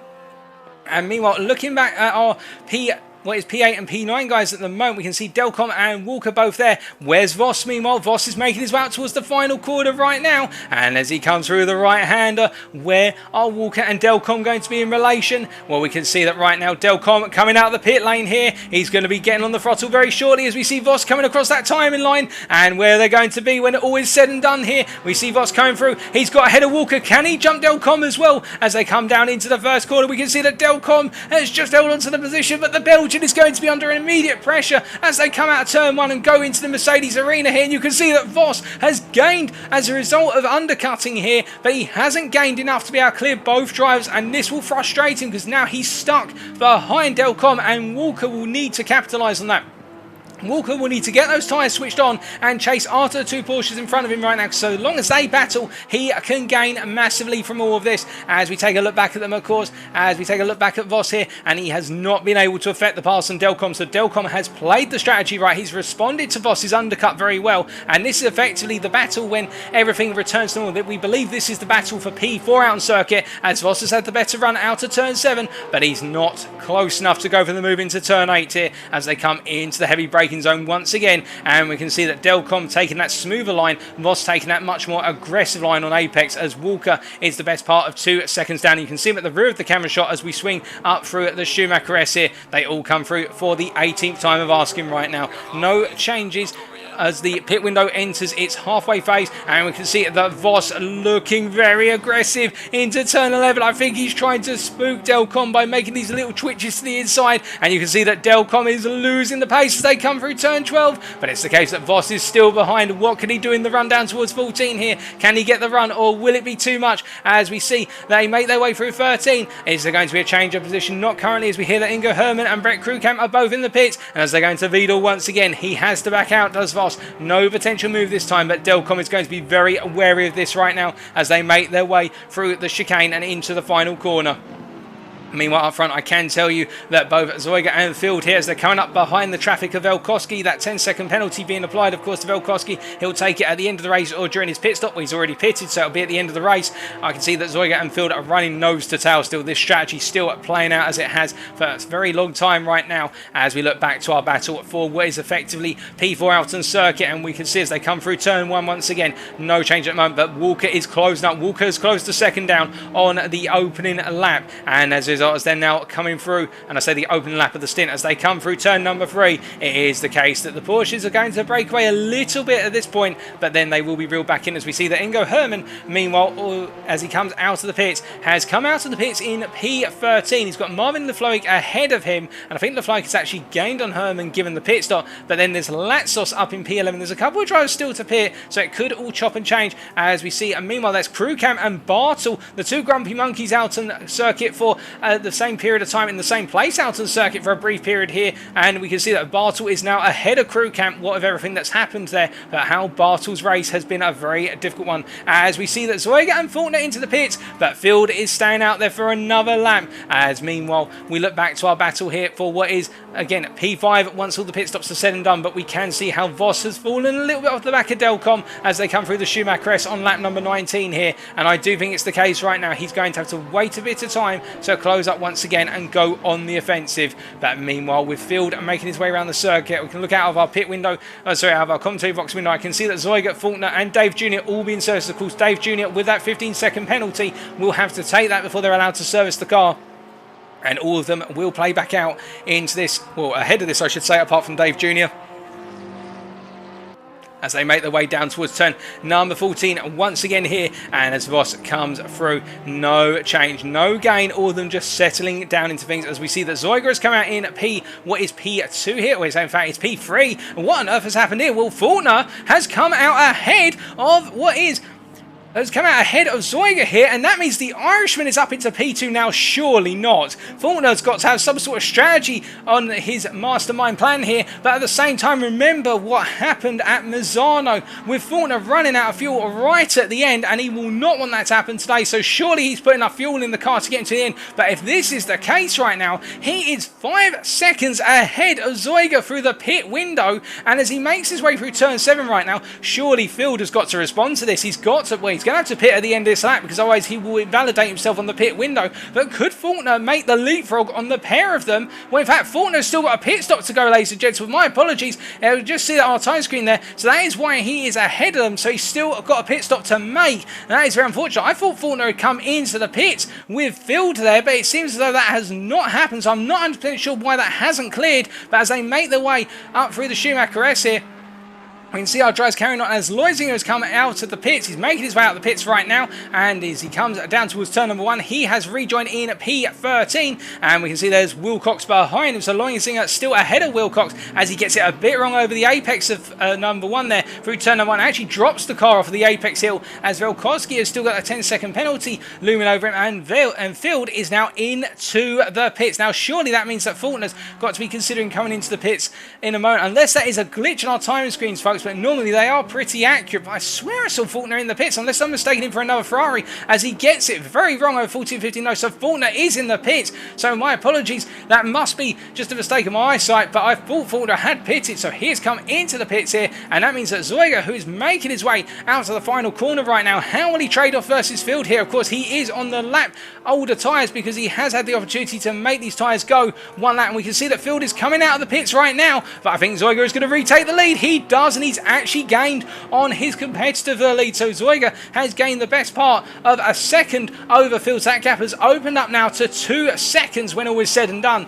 and now it's going to be a race to the finish for these two, as we see that Faulkner is coming out of the pits. He's got a bit of a situation with regards, that's Jesse Monrosa alongside him. In fact, that's Latsos, my apologies, that's not Jesse Monrosa, that is Latsos alongside him here, and Latsos will have to back out into turn 1, as we see Faulkner has rejoined down in P6 when all is said and done here. So this has not worked out for Faulkner whatsoever, and he's still got well, I'm not sure what's happened here, folks, but it does look as though he's still got that requirement to take a pit stop. There is a glitch on our screen, surely, because we have seen him come into the pits twice now, and that has not worked out for Faulkner whatsoever, as we see that Delcom making his way down towards turn number 6, and it's the fact right now that Delcom is in P3. He's got Voss chasing after him, but this is a complete upset of vultures, and Faulkner just doesn't seem to be able to clear the mandatory pit stop.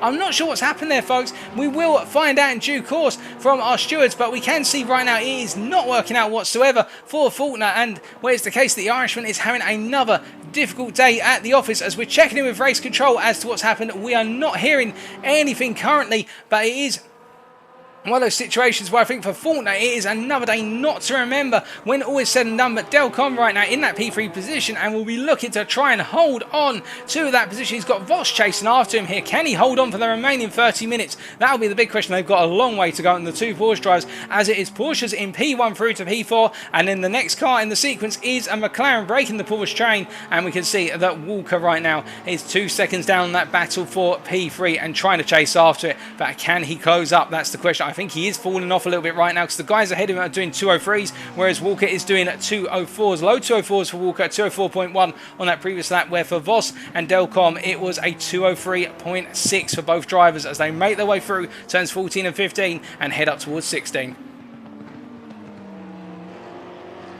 And making his way through the corners once again here, Walker will be, I think, looking to consolidate this position and take the P5 for the time being, and then try to close it up later. As we can see, he's the best part of 4 attempts down, but meanwhile Voss versus Delcom, the two of them charging down towards turn 1, and the fight is on. You can see how Voss is pushing to close up to the Belgian in front of him, doing everything he can to close that gap down, and if he can do so, he'll be very happy with that as they make their way through the Mercedes arena once again, because Voss thrives in these situations where he has to close down and fight his way through, and he's doing everything he can. But the two Porsche drivers looking very even as we take a look back up front, and we can see that Zoiger here Been a very strong performance right now. He's keeping that gap at 2 seconds, or just above 2 seconds versus field. The two Swiss drivers going toe-to-toe, of course, but Zeuger really putting in a strong performance right now as he makes his way round through turn number 8. Once again, the number 25 car seemingly sailing its way around right now and definitely looking at a podium finish, if not the win, as we can see that field is trying to close up, but it's not to be right now. But we'll see what happens later on,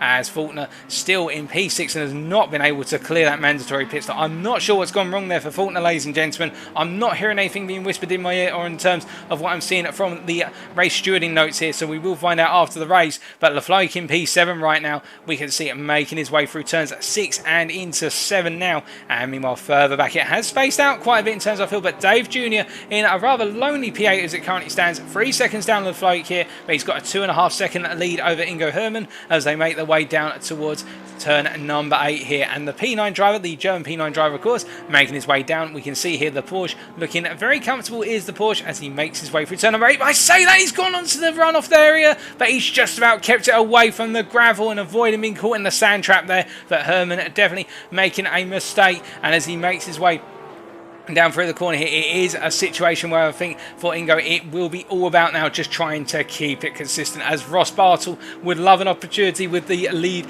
Grumpy Monkey driver here of gaining that P9 and getting some extra points after what has been a difficult opening stint. Can he make up for it in the second stint?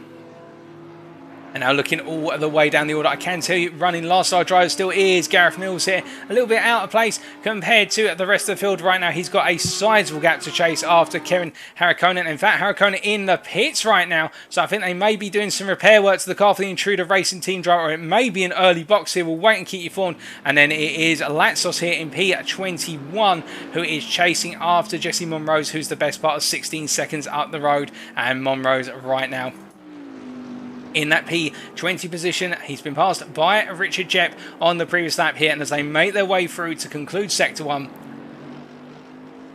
and going to Sector 2, we can see that Monrose pushing on, but as he makes it a little bit wide there out of turn at number 7, and Richard Jepp holding on to that P19 position it currently stands here. The Harman Racing driver home to make that recovery with the damage to the car in that opening stint, pressing on all the same in P19. Next driver up the road is Tony Hill, who is 26 seconds, and this is Tony Hill in that P18 position right now. Again, a bit of a lonely position for our guys towards the back. It is definitely a lonely one as it currently stands here, but Hill pressing on all the same, and it's Hilda Moreira up in P17 right now who he's chasing down here. Moreira chasing after Gianpietro as they make their way onto lap number 23, and we can see Gianpietro 1 second ahead. Now, whilst all this has been happening, of course, we do see that Robert Velkoski, the back-to-motion driver from Germany, has still got a 10-second penalty, and that was due to aggressive driving, where the fact he was able to get alongside in the battle on lap 14 at the exit of turn number 4. We heard that car number 88, so that's Helder Moreira, got a little bit loose on the exit, and as a result Velkoski was able to get alongside the Aston Martin driver, but there was contact, and as a result of that it was the case that Velkoski sent, according to the stewards, was to send Moreira off the circuit, and that's why he's got the 10-second penalty for not clearing Moreira and causing a degree of contact as they make their way up towards the Schumacher S here. And we can see Velkoski right now in that 12th place. I suspect it will drop down a couple come the end unless he can expand that gap between himself and Loisinger up to 10 seconds or higher. But Adrian Loisinger in P13 right now, pressing on all the same here, and fighting on is the Dream Pace Racing driver from Switzerland. That M6 just fighting its way around the circuit. The driver forced it to go. Wilcox there chasing after him, of course, only 1.5 seconds back or so as they both make their way through turn at number 12 here, and you can imagine that Wilcox would love an opportunity to take on the BMW Beast in that rather dainty Porsche as they make their way down through turn number 13 and head up towards Vidal once again. But on the straights is where Loisinger will open up that gap to a degree as we look back up front, and I can tell you that Zeuger is gradually being reeled in on that last lap. Zeuger at 203.2, meanwhile Field at 202.9. As a result, Field taking 2.5 tenths out of Zeuger, and we've still got 25 minutes of racing to go, and I think Field is now starting to find his feet and started to go on the offensive in terms of lap time. As meanwhile further back we can see that Romain Delcomin, the Belgian driver, still holding off Voss for the time being. That gap has not changed, it's about the same, it's still 8 tenths, but these guys are starting to make their inroads up the road. As we can see a bit further back, we've got Ben Walker there who has fallen back. In fact, it's even Faulkner who's chasing after to what is Ben Walker right now as they make their way through the Schumacher S here. And after making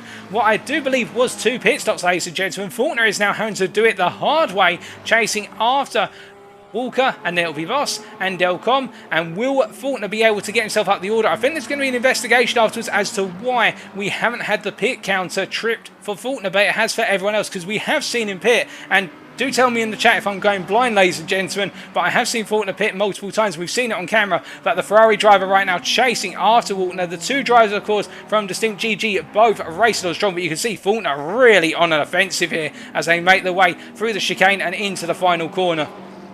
And as he comes out of the final corner, we ride on board with the Irishman, of course. He comes onto that timeline to go onto lap number 25 here and pressing on as they cross there. And we can see that Faulkner, the best part of 3.5 tenths faster than Walker on that previous lap. And that is what's enabling to close out that gap as they go into the braking zone for 1. And really for Faulkner right now, I think he's just going to focus on the racing. He's going to ignore the fact that he supposedly has not cleared that mandatory pit stop. Unless it is the 1 litre of fuel, of course, that would be the question that may be hanging over. Perhaps he's gone for the tyre change, or perhaps he hasn't gone for the tyre change, and that is what's causing the dilemma. But as they make their way through turn number 3 here, we can see that Faulkner all over the back of Walker as they come out of the arena through turn 4 and head up towards 5. But you can see that Faulkner riding a bit high in the apex before, and that actually caused him to unsettle the car a bit too much there to stay as close as he would have liked, I suspect, into 6. As they come through the left-hander and now head into the right-hander of 7. Let's just listen in terms of how he's managing the car.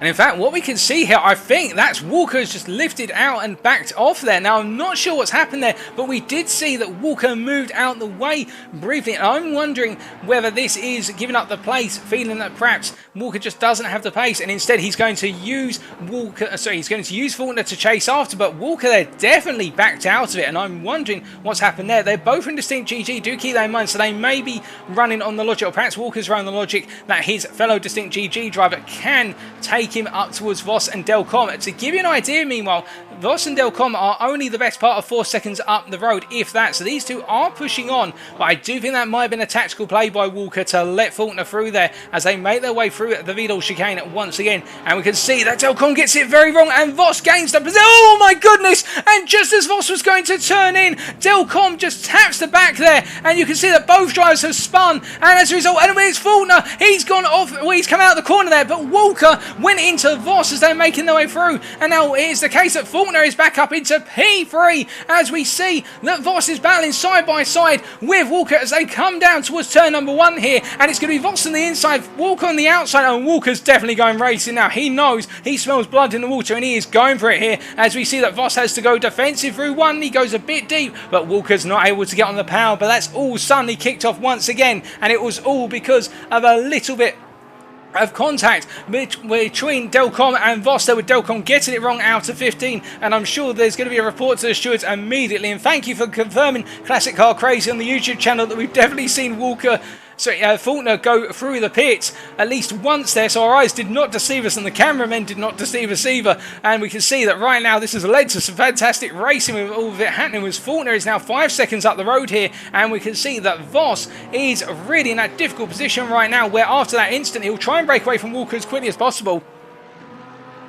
But definitely Walker was caught unawares of that, I think, as Voss was rejoining after the incident. I do wonder if there's going to be a time penalty hanging over Voss's head right now with regards to that potentially unsafe rejoin. Definitely for Delcom, there are going to be question marks for the stewards, but Voss will have to wait and see as they make their way through the Schumacher S once again. And of course, this gives another driver an opportunity to catch up to this, and that is Lefloic, who's making his way right now down towards turn number 8. He's a way down, of course. He is the best part of 20 seconds down, but you can imagine if any penalties are going to be applied here, he'll be looking at an opportunity to catch up. But meanwhile, up front, I can tell you in the battle for the race lead, it is still Zoiga leading ahead of Field. But as they come onto lap number 27, that gap has come down to what is now 7 tenths of a second. As they cross the timeline, they go into the heavy braking zone for turn 1, and I do think we are going to see a battle between these two in the remaining 20 minutes, because you can see how Field is closing that last lap again. Field being 2.5 tenths faster than his fellow countryman, moment as they both make their way through the Mercedes arena here, and field closing up rapidly as they come down in towards turn number 3 here. And I do think that perhaps field has just been pacing this one and not looking to make a potential move until the very end. These guys, of course, being the best part of 22 seconds clear of P3 man right now, Faulkner, but we can see meanwhile Walker versus Voss. It's a repeat of on the previous lap, but Voss this time getting a better run through turn 1, and meanwhile Walker having to stay there and watch by comparison as they make their way through turn number 2. No change, and the track temperature has come down by degrees centigrade to 19 right now. So as a result, those track temperatures just oscillating in the 19 to 20 region, but it'll have no major impact as far as we're aware with regards to the setups of the cars, or particularly the tyre pressures or the brake temperatures. So as we can see, both Walker and Voss making their way through 5 and down towards 6. The left-hander awaits them, of course, and they're both making their way through that left-hander right now, and we can see that Voss trying to break away. He is gradually eking open that gap, is Voss, but it's a very gradual expansion of the gap, and Walker definitely trying to catch up as much as possible here, but I think it may be the case that Voss is able to eke out enough not to be under that major pressure once again. But meanwhile, in the battle for P7, I can tell you that Lefloic right now in P7, he's got Dave Jr. chasing after him, who is 2.3 seconds down. And then we've got Ingo Hermann down in P9, as we just saw him go through the rear of the camera shot there. And we're now looking at the German driver who we're referring to. And he has got Ross Bartel chasing after him. And we can see the Bentley driver behind him in P10 right now would love an opportunity at taking that P9 off of Hermann towards the end of the race. We've still got 18.5 minutes. There is plenty of race distance remaining. And it is the case, I think, that Bartel will be looking for at least one more position over the race distance, unless something drastically bad were to happen to Bartel, of course. But we're not going to put the commentator's curse on anyone. We can just see them making their way up the hill right now. As I can tell you that the Kevin Harikonen mobile there has made, well, we saw him in the pits earlier, and it definitely is the case. The car has been boxed and retired, so Harikonen has retired from the race, our first retirement, and that's now meaning there's only 22 drivers remaining on circuit. Gareth Mills being the last of our runners, as we can see him here, and still Gareth chasing after Antonis Latsos, the Greek driver here, chasing after Jesse Monrose in the battle for P20. And these two have been nose to tail for some time, to be fair, as we look back from Jesse Monrose's car, the Frenchman from BSP Racing, of course, and we can see in their own little battle here for a good set of points as well, and both wanting to finish inside that top 20. But I think right now Monrose pulling over off the racing line to get those tyre temperatures down by going into a wetter patch of the circuit, and we can see Latsos just staying there looking for an opportunity. Is the Greek versus the Frenchman as they go through turn number 1 once again. No change at the moment, but you can see both taking very similar lines and using their Bentley machinery to the best of their capabilities.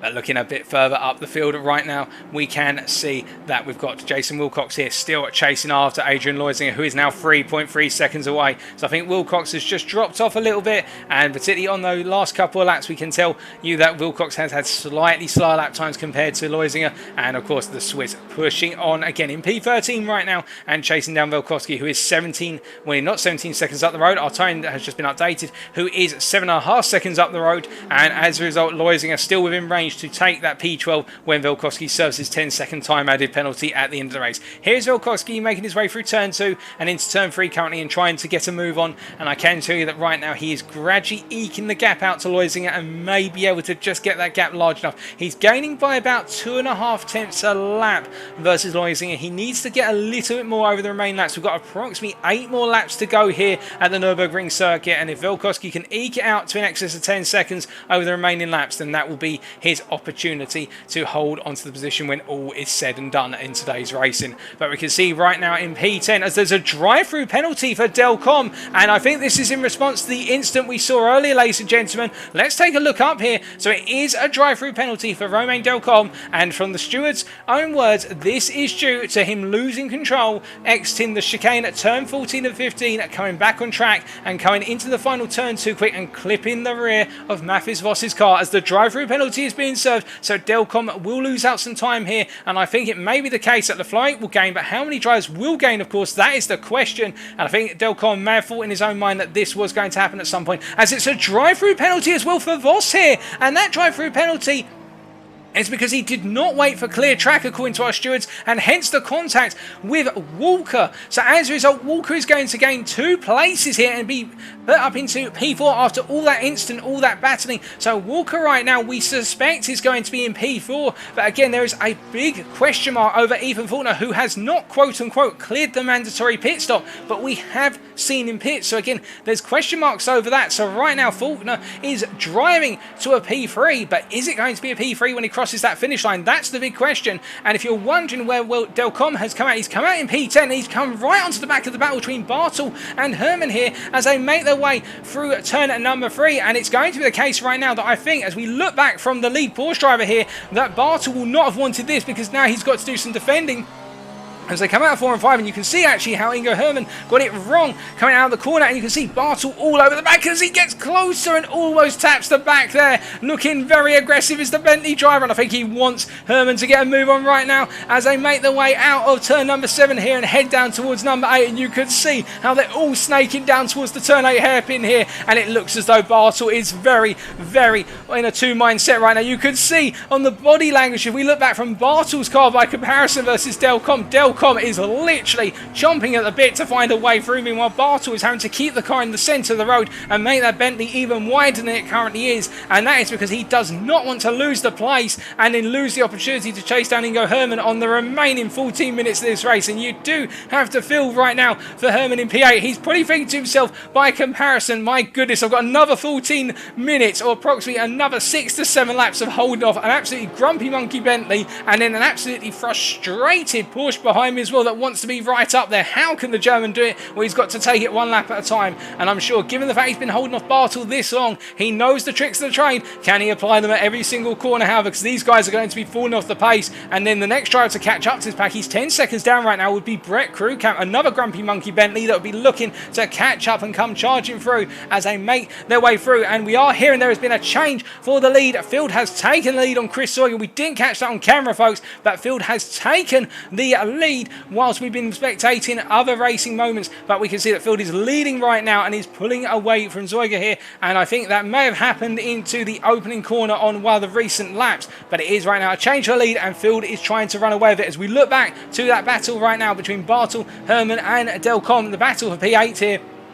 And thank you for pointing that out to us, Classic Car Crazy, that was the change for lead. We do appreciate that, as we can see that Herman, Bartel and Delcom all nose to tail here, making their way through the Mercedes arena. Now, I'm wondering whether Delcom's actually going to back things off a little bit and give Bartel a couple of laps opportunity to take the lead Porsche, and that way he can gain on both of them into a particular corner where that battle occurs. But right now we can see that Ingo Herman doing everything he needs to in order to be able to hold off Bartel behind, and indeed Delcom will be only waiting for a brief period of time, and then when he sees the opportunity he is going to go for it, that I'm sure, as they make their way down into the braking zone once again here. Meanwhile up front, I can tell you that Field is starting to eat that gap out even further. That last lap, a 202.8 from our race leader. Meanwhile Zoiga a 203.078. So I do think that the change in position has come at a time when Field chose to make it happen, and now he's going to try and bring this one home. Meanwhile in P3 is Ethan Faulkner here, the distinct GG driver, who is quite a way down. Of course,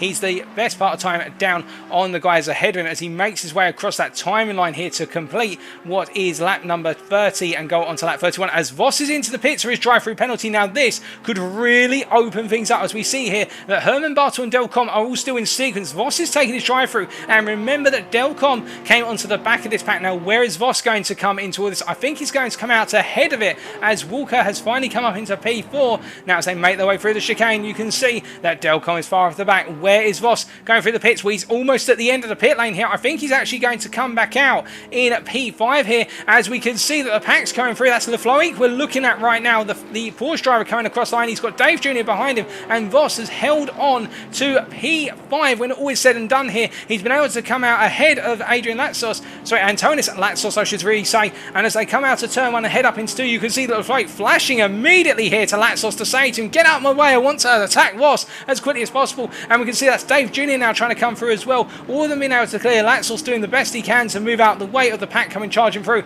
as I believe that is Jesse Monroe's going a little bit deep into turn 3, chasing after Latsos as well. So the battle for P20 going on whilst this is the battle, of course, for P5 right now. And Herman is trying to bring Bartel and Delcom up into that battle for P5. He is, however, the best part of 4 seconds down on Dave Jr. right now, so I think he's too far away to affect that into a battle for P5 rather than the battle for P8. Well, we will wait and see, but what I can tell you is that with all that right now, Ben Walker is well in the clear and on his way to at least a P4 today, unless he were to suddenly experience an incident.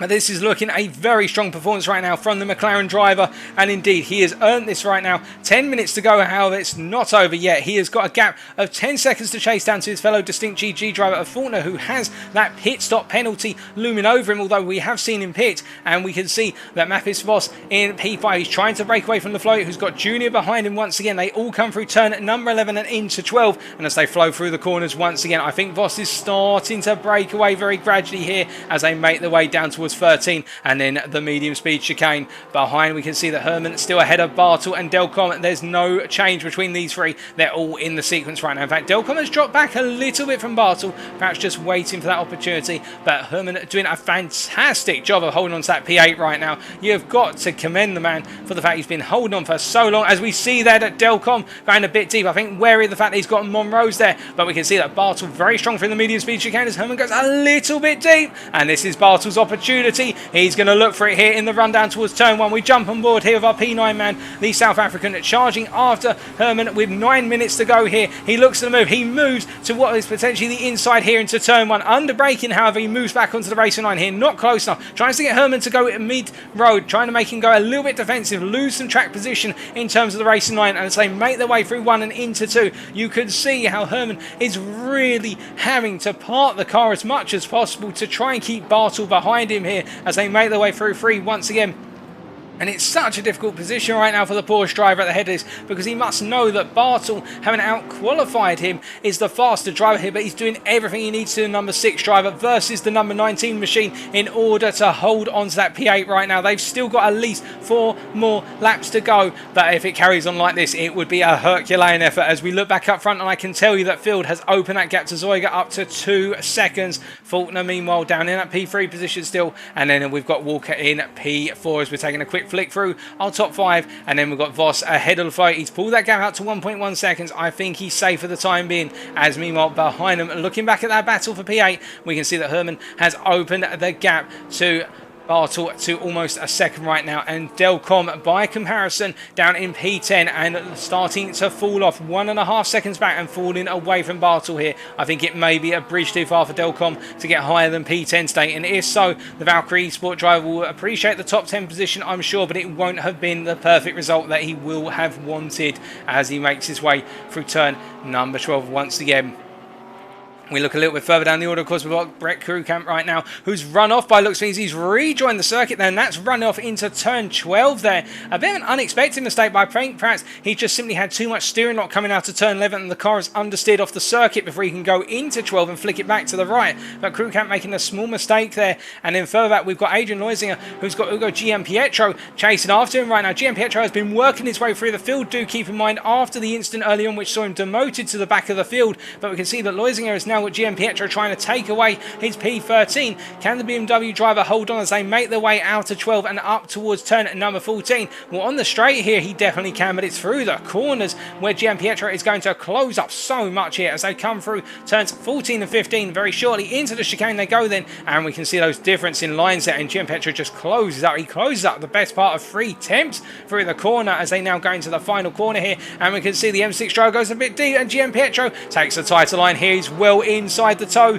and he's going to be tucked in very tight behind the M6, and he needs to be tucked in here, because as soon as that M6 goes onto this straight, it is going to open that gap up like a firecracker as they make their way down towards turn number 1 once again into that braking zone. 6.5 minutes remaining. Can Leusinger hold on? Oh, will it be too much to hold on for as they come through 1 here, and you can see he's really struggling to keep it together as they make their way through 2, battling into turn number 3 very shortly. I think Gianpietro's going for the move as we see Leusinger goes wide out to turn 2, and as a result, Gianpietro is up into P13 as Leusinger drops the position here. But I think he'll be thinking to himself right now that Gianpietro will be the faster driver, and whilst he can fight it for a little bit of time, it will be the case in the end. Gianpietro Although I say that, they come out of turn number 5 here, and it looks as though Loising is looking for the move into 6, but he's not close enough to do it. And I think, unless Gianpietro gets it wrong into 7 here, the BMW driver is going to have to relinquish the offensive here as the gap starts to open up. And I think now Ugo Gianpietro is going to be making his way down to turn 8, feeling very comfortable indeed. As we look back up towards our race leaders, Vesfield here in P1 right now, 2.5 seconds clear of Zoiga. The two of them trading lap times, but Field approximately 3.5 tenths faster on that previous lap, and it really is the trend. He's also got the fastest lap, a 2:02.535. As we look further down the order, we can see Ben Walker here in P4 right now, soldiering on, and no real change right now. Voss, meanwhile, in P5. As he's crossed that timeline. In fact, I think it's Dave Jr. who's got ahead of Lafloic. In fact, Lafloic has had an off somewhere because he has lost 2 seconds on that lap. To give you an idea, ladies and gentlemen, that last lap, Dave Jr. at 2:03.6, Lafloic, meanwhile, at 2:05.3. So there has definitely been an off for Lafloic, because to lose 2 seconds on that lap when he was running similar lap times to Dave Jr., it is the case right now. Something has gone very wrong for Lafloic, and we're looking at the Frenchman here. Can we see anything wrong with the car? It doesn't look as though there's any damage to the car, so I think he's just had a run off somewhere. Although that front end is looking a little bit grizzled, nothing noticeable for the Valkyrie Esport driver there, so I think there has just been an innocent mistake. Meanwhile, behind, I can tell you that whilst they were close together and then they separated apart, they are close together once again. Herman versus Bartel as they make their way through turn number 6 with 4 minutes to go here, and Bartel is going to have one more shot, I think, at trying to take down the German as the South African. As we see, Bartel gets it wrong, and he's just had to collect the car as he comes out of turn 7. He rode too high on the exit curb there,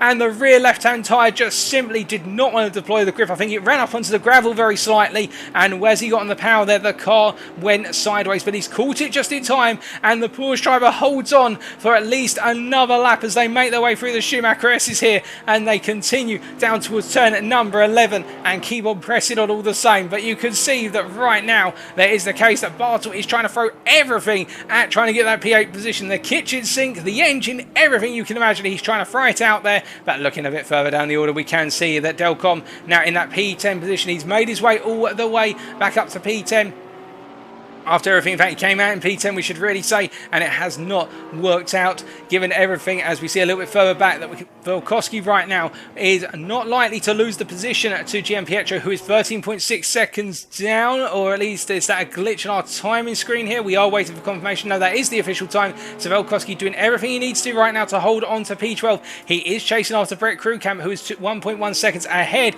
Krugkamp in the picture right now as they make their way up towards Vidal once again, and you can see that I think for the P11 man right now, he's just doing everything he can to bring home that P11. He'll miss out on the top 10. I think he'll be happy. Oh, goodness me, Volkoski's got it very wrong on turn 15, skidding across the apex, and that's not what he would have wanted to have happened as he rejoins the circuit now, and that is going to expose him considerably. He's lost at least 5 seconds, and now he's got to try and push that gap open, because otherwise Gianpietro, who's coming through the final corner right now, is going to inherit P12 come the end of the race distance. Meanwhile, with 2.5 minutes to go, I can tell you that Field is leading by 3 seconds ahead of Zoiga here as they make their way through at turn number 13, and then it is Ethan Faulkner in P3, and we suspect he will hold on to this P3 unless something is clarified to us as to what's happened with that pit stop, because the Faulkner did pit when we've seen it. But meanwhile, we can see that Walker in P4 fighting on all the same. He is clear of anybody around him, and then it is Voss in P5, 1.2 seconds ahead of Dave Jr., who is not closing up to him right now, but we can see Junior in P6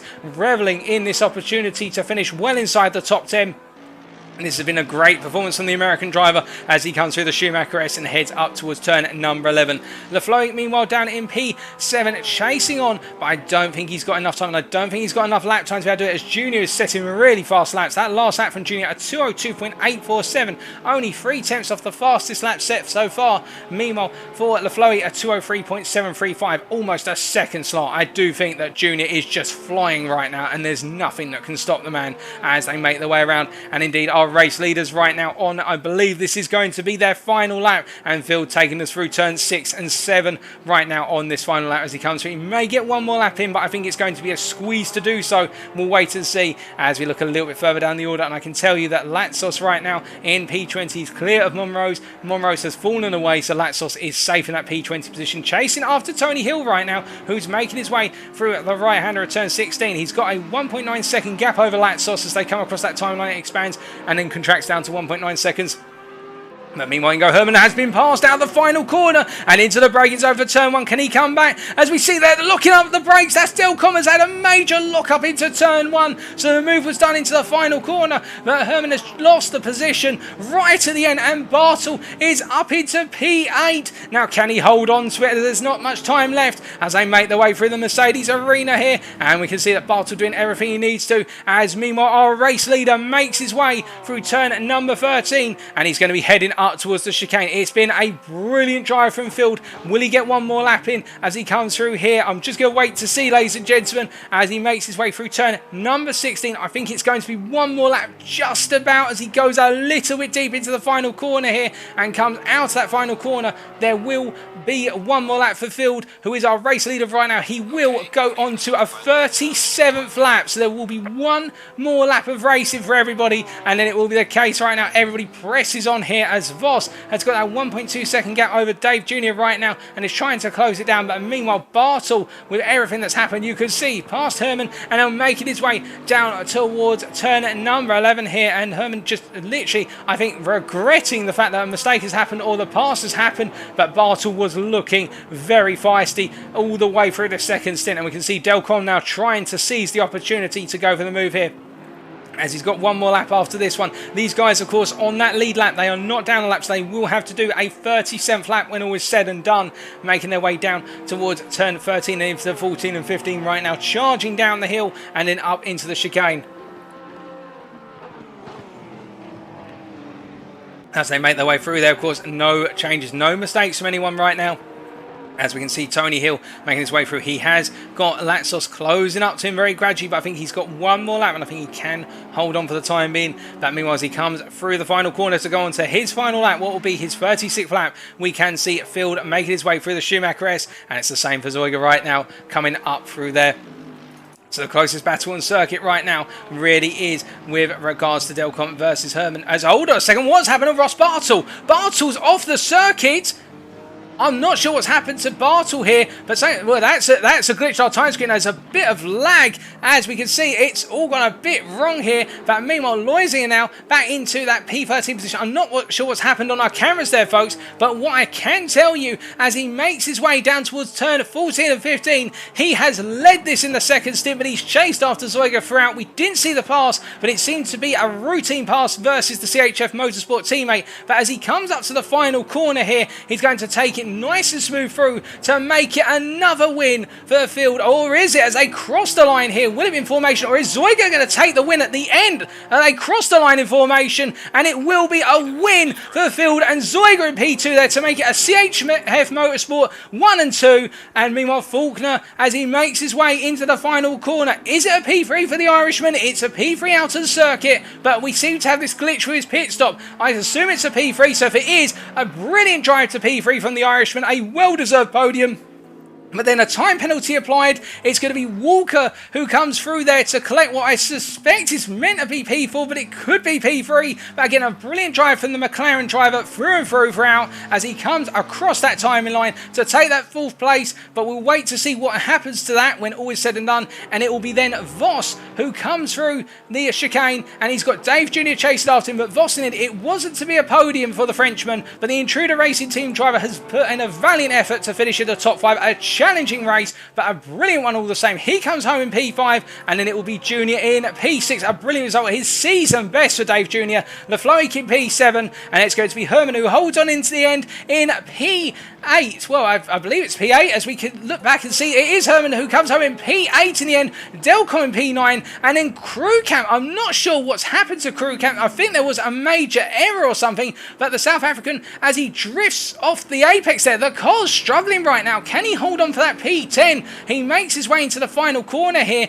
and as he comes through, I think he's going to round off our top 10, but it has been a difficult one for Crew Camp and also Ross Bartle. I think there must have been a disconnection because Bartle has disappeared completely out of the race. So Bartle losing out right in Crew Camp in P10, and then it is going to be Gian Pietro in P11. He couldn't get it into the top 10 today, and that, ladies and gentlemen, is our top 10 and just over completed, and that brings today's race at Nürburgring to a conclusion.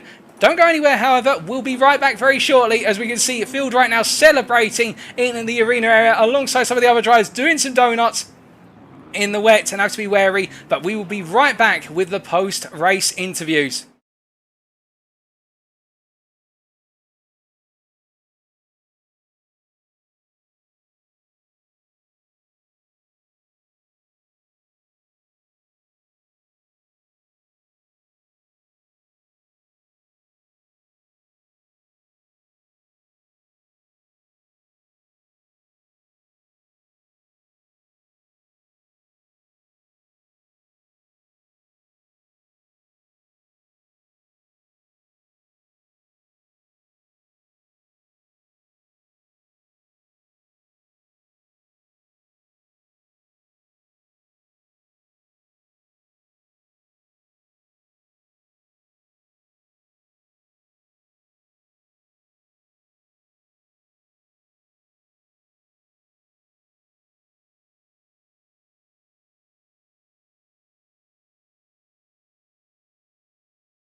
Alrighty, ladies and gentlemen, we are back with our post-race podium interviews, and we have had it confirmed that for some reason it was the case that Faulkner's pit stop was not qualified as the mandatory stop, so as a result it will be Ben Walker taking that third place and therefore on the podium. But of course we'll be kicking off with the post-race interview of our race winner, and that is Vez Field. Let's get him in here. Hello Vez. Hello. Vez, you seem to be making a habit of this, and I would love to know what your secret is, but congratulations on another win in a very tricky race in the rain at the Nürburgring. How does it feel? Yeah, it feels great. So, yeah, the race win. Yeah, I didn't expect it because Chris Turger, my teammate, did an amazing job. I, if he didn't do the mistake, yeah, I don't know. I don't think I would have won this race. So with regards to the mistake, we didn't see what happened between you two on the second stint in camera. Just take us through for the viewers what happened with regards to you gaining the lead. Yeah, we were like pretty close, like 1.5 seconds gap, and yeah, he braked a little bit late, and how was it called, the Dunlop turn, like on the Mühlenbachschleife, and I could go through, but it wasn't really a fight. It was just a small mistake from Sugar, and yeah, it's so unlucky for him. He really would have deserved this win.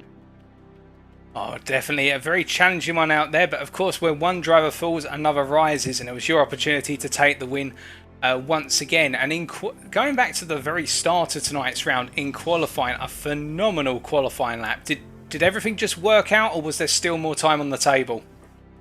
Yeah, it was quite expected by this time. I didn't have this time in practice, and was like 1 or 2 seconds faster than before, and the conditions weren't that bad, and yeah, the lap was like almost perfect, like 1 or 2 times would have been possible, but yeah, it was enough. Oh, well, it was a phenomenal qualifying lap, and then translating that into the race, we saw you stick with the theme from the Hungary of going long on the first stint. Was the plan always to go long? Yeah, I just did a YOLO strategy because I didn't know if I had the pace to overtake Chris by a pit stop, but yeah, I lost a bit of like about 1 or 2 seconds from the pit stop, so this longer stint didn't work out, but yeah, I kept pushing and came closer to him in the end. Definitely, and just take us through with regards to racing in those conditions when you were close behind Chris, because we saw multiple times where you were right on his rear, particularly through the Mercedes arena, so turns 1 through to 5, where you just seemed to be so much stronger. How difficult was it staying close behind Zoiga?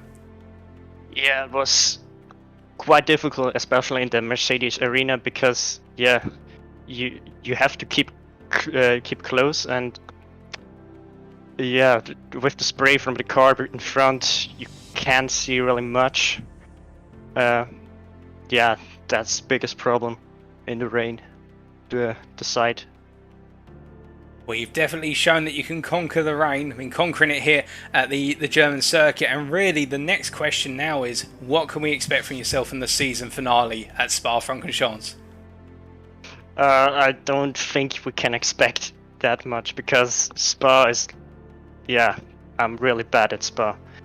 It's like not made for the Porsche either, and I like the track layout. It's beautiful, but I just can't get the hang of it. It doesn't really work out for me, because yeah, I like to drive on high downforce, but that's not really the solution for Spa. Well, I mean, you've been on the podium, I think, in every race so far, including tonight. Surely, are we going to see a complete 8 podiums, 8 out of 8 podiums? I try my best, but I can't. I don't really know if I can do it at Spa, but we'll see. Oh, well, we look forward to seeing you back out on the circuit for the season finale. But until then, congratulations on another win, a well-deserved win in the wet. And, well, we look forward to seeing you in a week's time. Yeah, thank you, and see ya. All the best. So hearing from Vesfield there, our race winner, happy with another win, but also feeling a little bit Upset for his teammate Chris Zoiga with the fact that Zoiga made that mistake at the Dunlop curve, and as a result that's what led to the change in position. It wasn't a move on circuit, and I think it was the case that the two of them very closely matched, but we did see that Field was closing overlaps in the Mercedes arena. But as you were saying there, driving in the spray of his teammate, very difficult, and when going racing it was only going to get harder and harder as he got close in the end. But it was a mistake that separated the two of them, and speaking about the two of them, let's get Chris Zoiga in here now to talk about his race.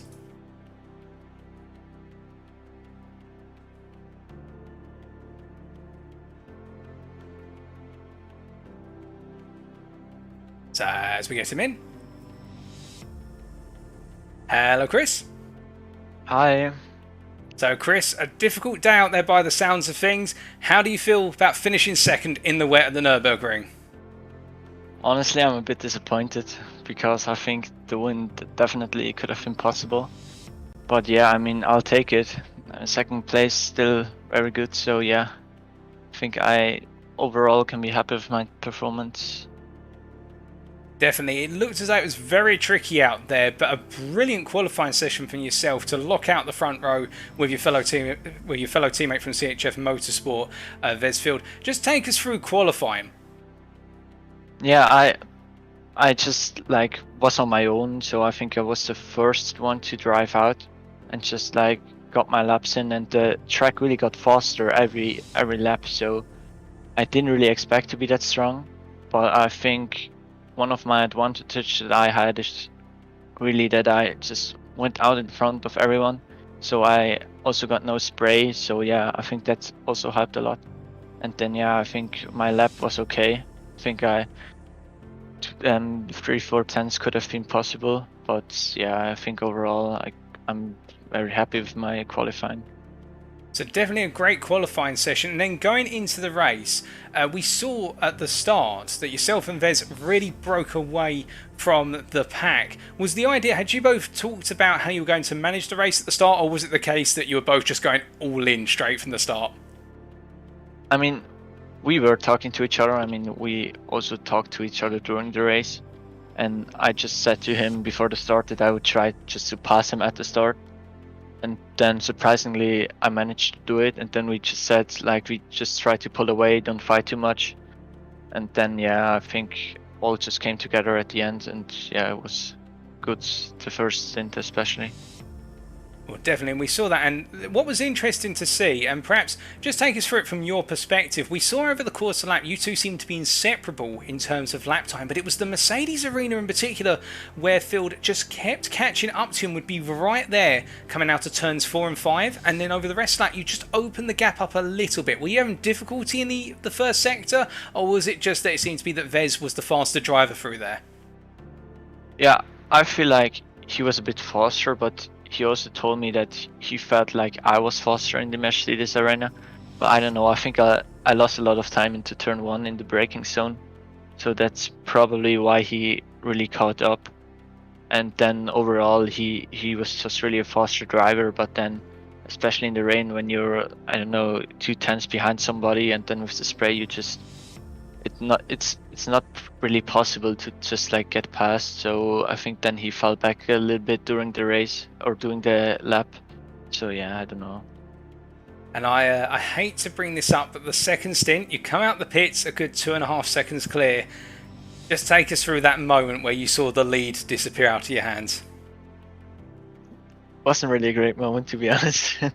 But yeah, I don't know. I mean, we were talking to each other, and like 5 seconds before I made the mistake, I really told him that I really hope I don't make any mistakes right now.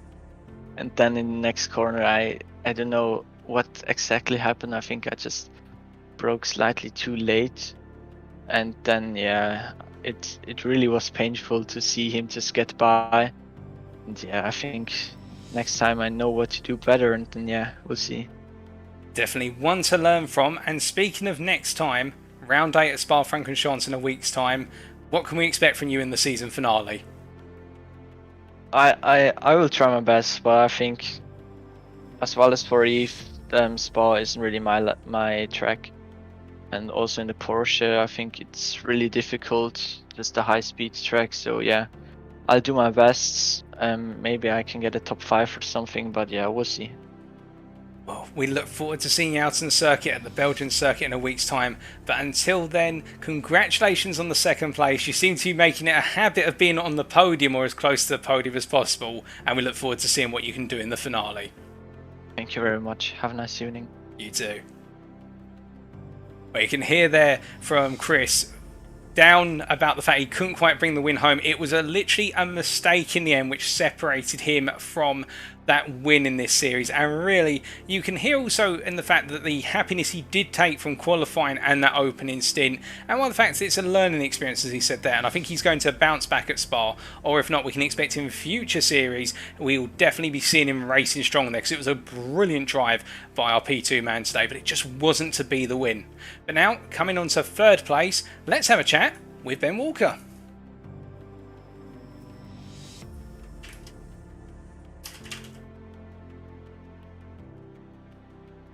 Hello Ben, can you hear me? I can you hear me? All loud and clear? Hey, look at that. Well Ben, it's first time of interviewing on the podium. Congratulations on the P3. Tricky conditions out there today. How does it feel? Not too bad. Yeah, quite good. I think I managed to avoid spinning, which is good. Managed to avoid any sort of catastrophe. Not sure if I'll keep the P3 once everything's all sorted out, because as we saw with Ethan, had issues with the pit stop, and I'm not sure if Voss's little tap on me that warranted the drive-through.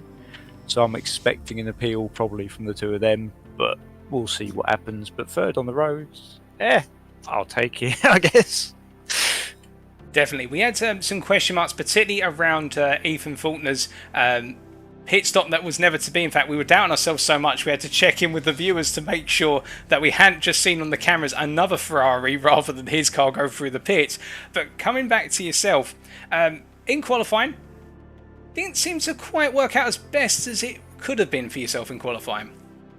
No, I had 3 good sectors. Just the problem was they're on 3 different laps.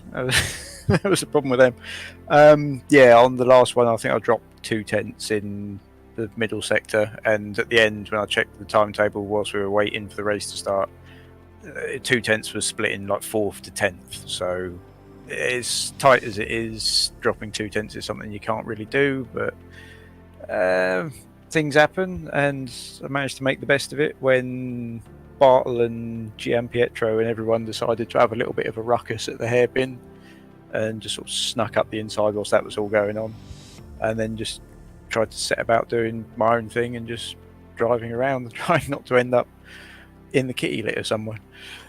Well, definitely, and it was a phenomenal open from yourself to gain so many places at the start. One thing we did notice, and perhaps just clarify for us, at the start of each stint you really seemed to come alive in that McLaren 720S, but as you went into the sort of latter stages of each stint, it was almost as if the car was just seemingly losing pace compared to everyone around. Is it just the natural flow of the car, or was it the way you'd sort of set things up for the race? Well, the first stint was my mistake with the tyre pressures. I'd set the tyre pressures up and everything during the week from practice. Didn't take into account that in practice we've only got 5 or 6 cars on track at a time, depending on how many people are in the lobby. And then in the race you've got 25 odd cars on track. You get a dry line much quicker, and the tyre temp, well, not so much the tyre temps. Well, I guess the tyre temps are a little bit high to increase the pressures, but yeah, the pressures, I was nearly a PSI high toward the end of the stint on the first stint, and was having to puddle hunt every now and again to try and keep the pressures down, which didn't help. And then the second stint, I'd corrected the tyre pressures at the stop, but I didn't get a very good night's sleep and was barely awake toward the end. I don't know if you caught it on the stream, I haven't watched it back yet, but on the start of the second, or just before the last lap, I clipped the big sausage curb on the right hand side of the chicane, and the McLaren had one of its moments where it just decided to yeet me off into orbit, and I managed to just keep it straight on the wet grass, half asleep, and just the last lap was then just nope, we'll just drive around nice and carefully now. We'll avoid another one of those, please. Unfortunately, we didn't quite catch that on camera, but it definitely sounds as though you had a handful of a moment there, and it's a good catch. And I do have to ask, if you're that good a catch, do you play cricket in your spare time by chance? No, probably no. The last time I played cricket, it didn't end particularly well. I am not a goalkeeper in football either, so. But yeah, I'll take the compliment. Well, moving from potential mistakes, so we saw when there was that massive moment, of course, involving Voss and company. Just take us through that run between yourself, Voss, and I believe it was Delcom into the final corner, and where you were placed in that, because we saw Delcom have and it was on camera, we saw that he had a squirrely moment coming through the chicane, and as he rejoined the little contact with Voss, and then you were coming through like a steam train. Yeah, I'd let Ethan go about a lap. It was either that lap or the lap before, because I mean he had the pace. He had the pace of near enough the front two. He had podium pace. I didn't. He made those two pit stop issues that we'll sort out later. See what happens. I was like, well, I'm going to hold him up. He's my teammate. I'll let him go. Let him have some clear air. See if he can catch anyone up. I did say to him at the time, I said, if you can catch up to these two and cause a little ruckus and just allow me to try and catch up, that'll be all right. Just see if you can get in their mirror or something. Try and put them off. But he didn't have to, because I think they were about 4 or 5 seconds ahead of me at that point of time. And just as we were coming out the chicane, he then shouted at me to say they're off. He then went up the inside. It was just as we were approaching, I saw where they were off, sort of just to the outside of the corner. I was like, all right, I've got to make sure I get inside. And I think either I clipped a puddle or I just pinched the rear brake or something. And the back end just slightly locked, and I had to correct it. And that then took me offline, and I was like, right, well, I can't make the inside now. If I try and turn tighter, I'll probably end up in the mess. So I just went, right, skim around the outside, and just skimmed around the outside. And I think Voss, as he was straightening up, just clipped me. And we had a little door bang, nothing major. He just clipped me as he was straightening up. That's why I reckon it wasn't really a drive-through. But we didn't warrant a drive-through. It was just as he was straightening up. As I say, I would not be surprised if he appeals it and it gets overturned or whatever. But that's the steward's business. But yeah, that's what it was from my point of view. I arrived on the scene to find 2 parked Porsches, and did my best to avoid it whilst making a slight mistake in the meantime. Definitely a very challenging moment, but to scythe your way through as best as possible there and to finish P3 out and circuit was a major achievement, and really transferring that momentum now, because we've seen that in the second half of the season you've really come into a form of your own. I mean, so opening half of the season was a challenging one, but there was that great P4 at Imola, of course, but now another P4 at Misano, Hungary a P6 and a challenging hot race, and now a P3 out and circuit here. What can we expect from you in the season finale in a week's time at Spa-Francorchamps? Well, I think I've had the pace throughout the season. I've had the unlucky. I've had an unlucky start to the season where I've had contact or managed to avoid it, and then P4 in Imola. And then second half of the season's been better. If I don't keep the podium, well, if I do keep this podium, it ends up being justice for Snetterton, I think, because I think I could have got the podium there, qualifying P2 and having the pace there. But yeah, Spa. It's not really my best circuit. I've not done many laps in the McLaren there. I did do the SimGrid 24-hour race there in the Aston Martin, and we finished just outside the top 10 in Split 2. So I've got enough pace in a long race with the Aston Martin, but I don't know how that's going to translate to the McLaren.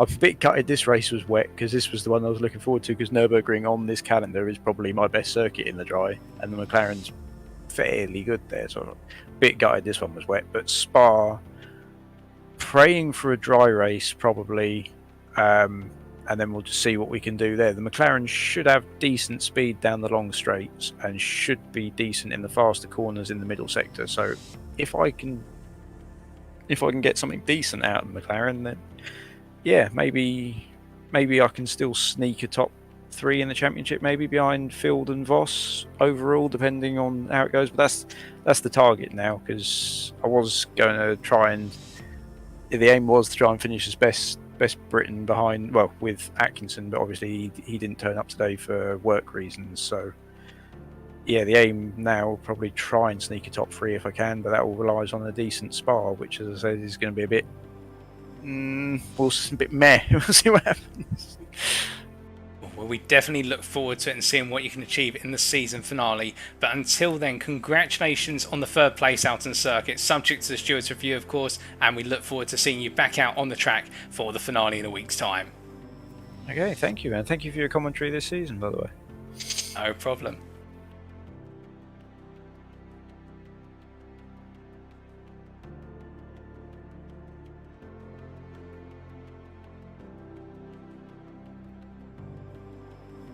Alrighty, ladies and gentlemen. Well, with that, that concludes our post-race podium interviews. And without further ado now, we must look ahead to the finale. But before we do, thank you very much for watching. If you want to know more about the Next Gen Racing community, why not check out our official website, that's nextgenracing.co.uk. Alternatively, the official Facebook group at Next Gen Racing Facebook groups. And we can also see a big thank you to our partners once again. That's the SimGrid, thesimgrid.com, and Coach Dave Academy, without whom this would not be possible. But we now look ahead to the finale. A week's time, Spa-Francorchamps, round number 8, the Belgian circuit, which we all know and love, and which recently there was the GT World 24 Hours. Who's going to be the winner there? It's going to be the decider for a lot of championship positions within the top 10. And remember, it's a 2-hour special in a week's time, not 75 minutes, 2 hours of racing. You'll want to be there. Do not miss it, ladies and gentlemen. But thank you very much for tuning in. I've been your host, Paul TX141 Walsh, also known as Britain Spit. And until next time, remember to stay safe, stay well, stay smiling, but most importantly, remember to stay on track. Good night.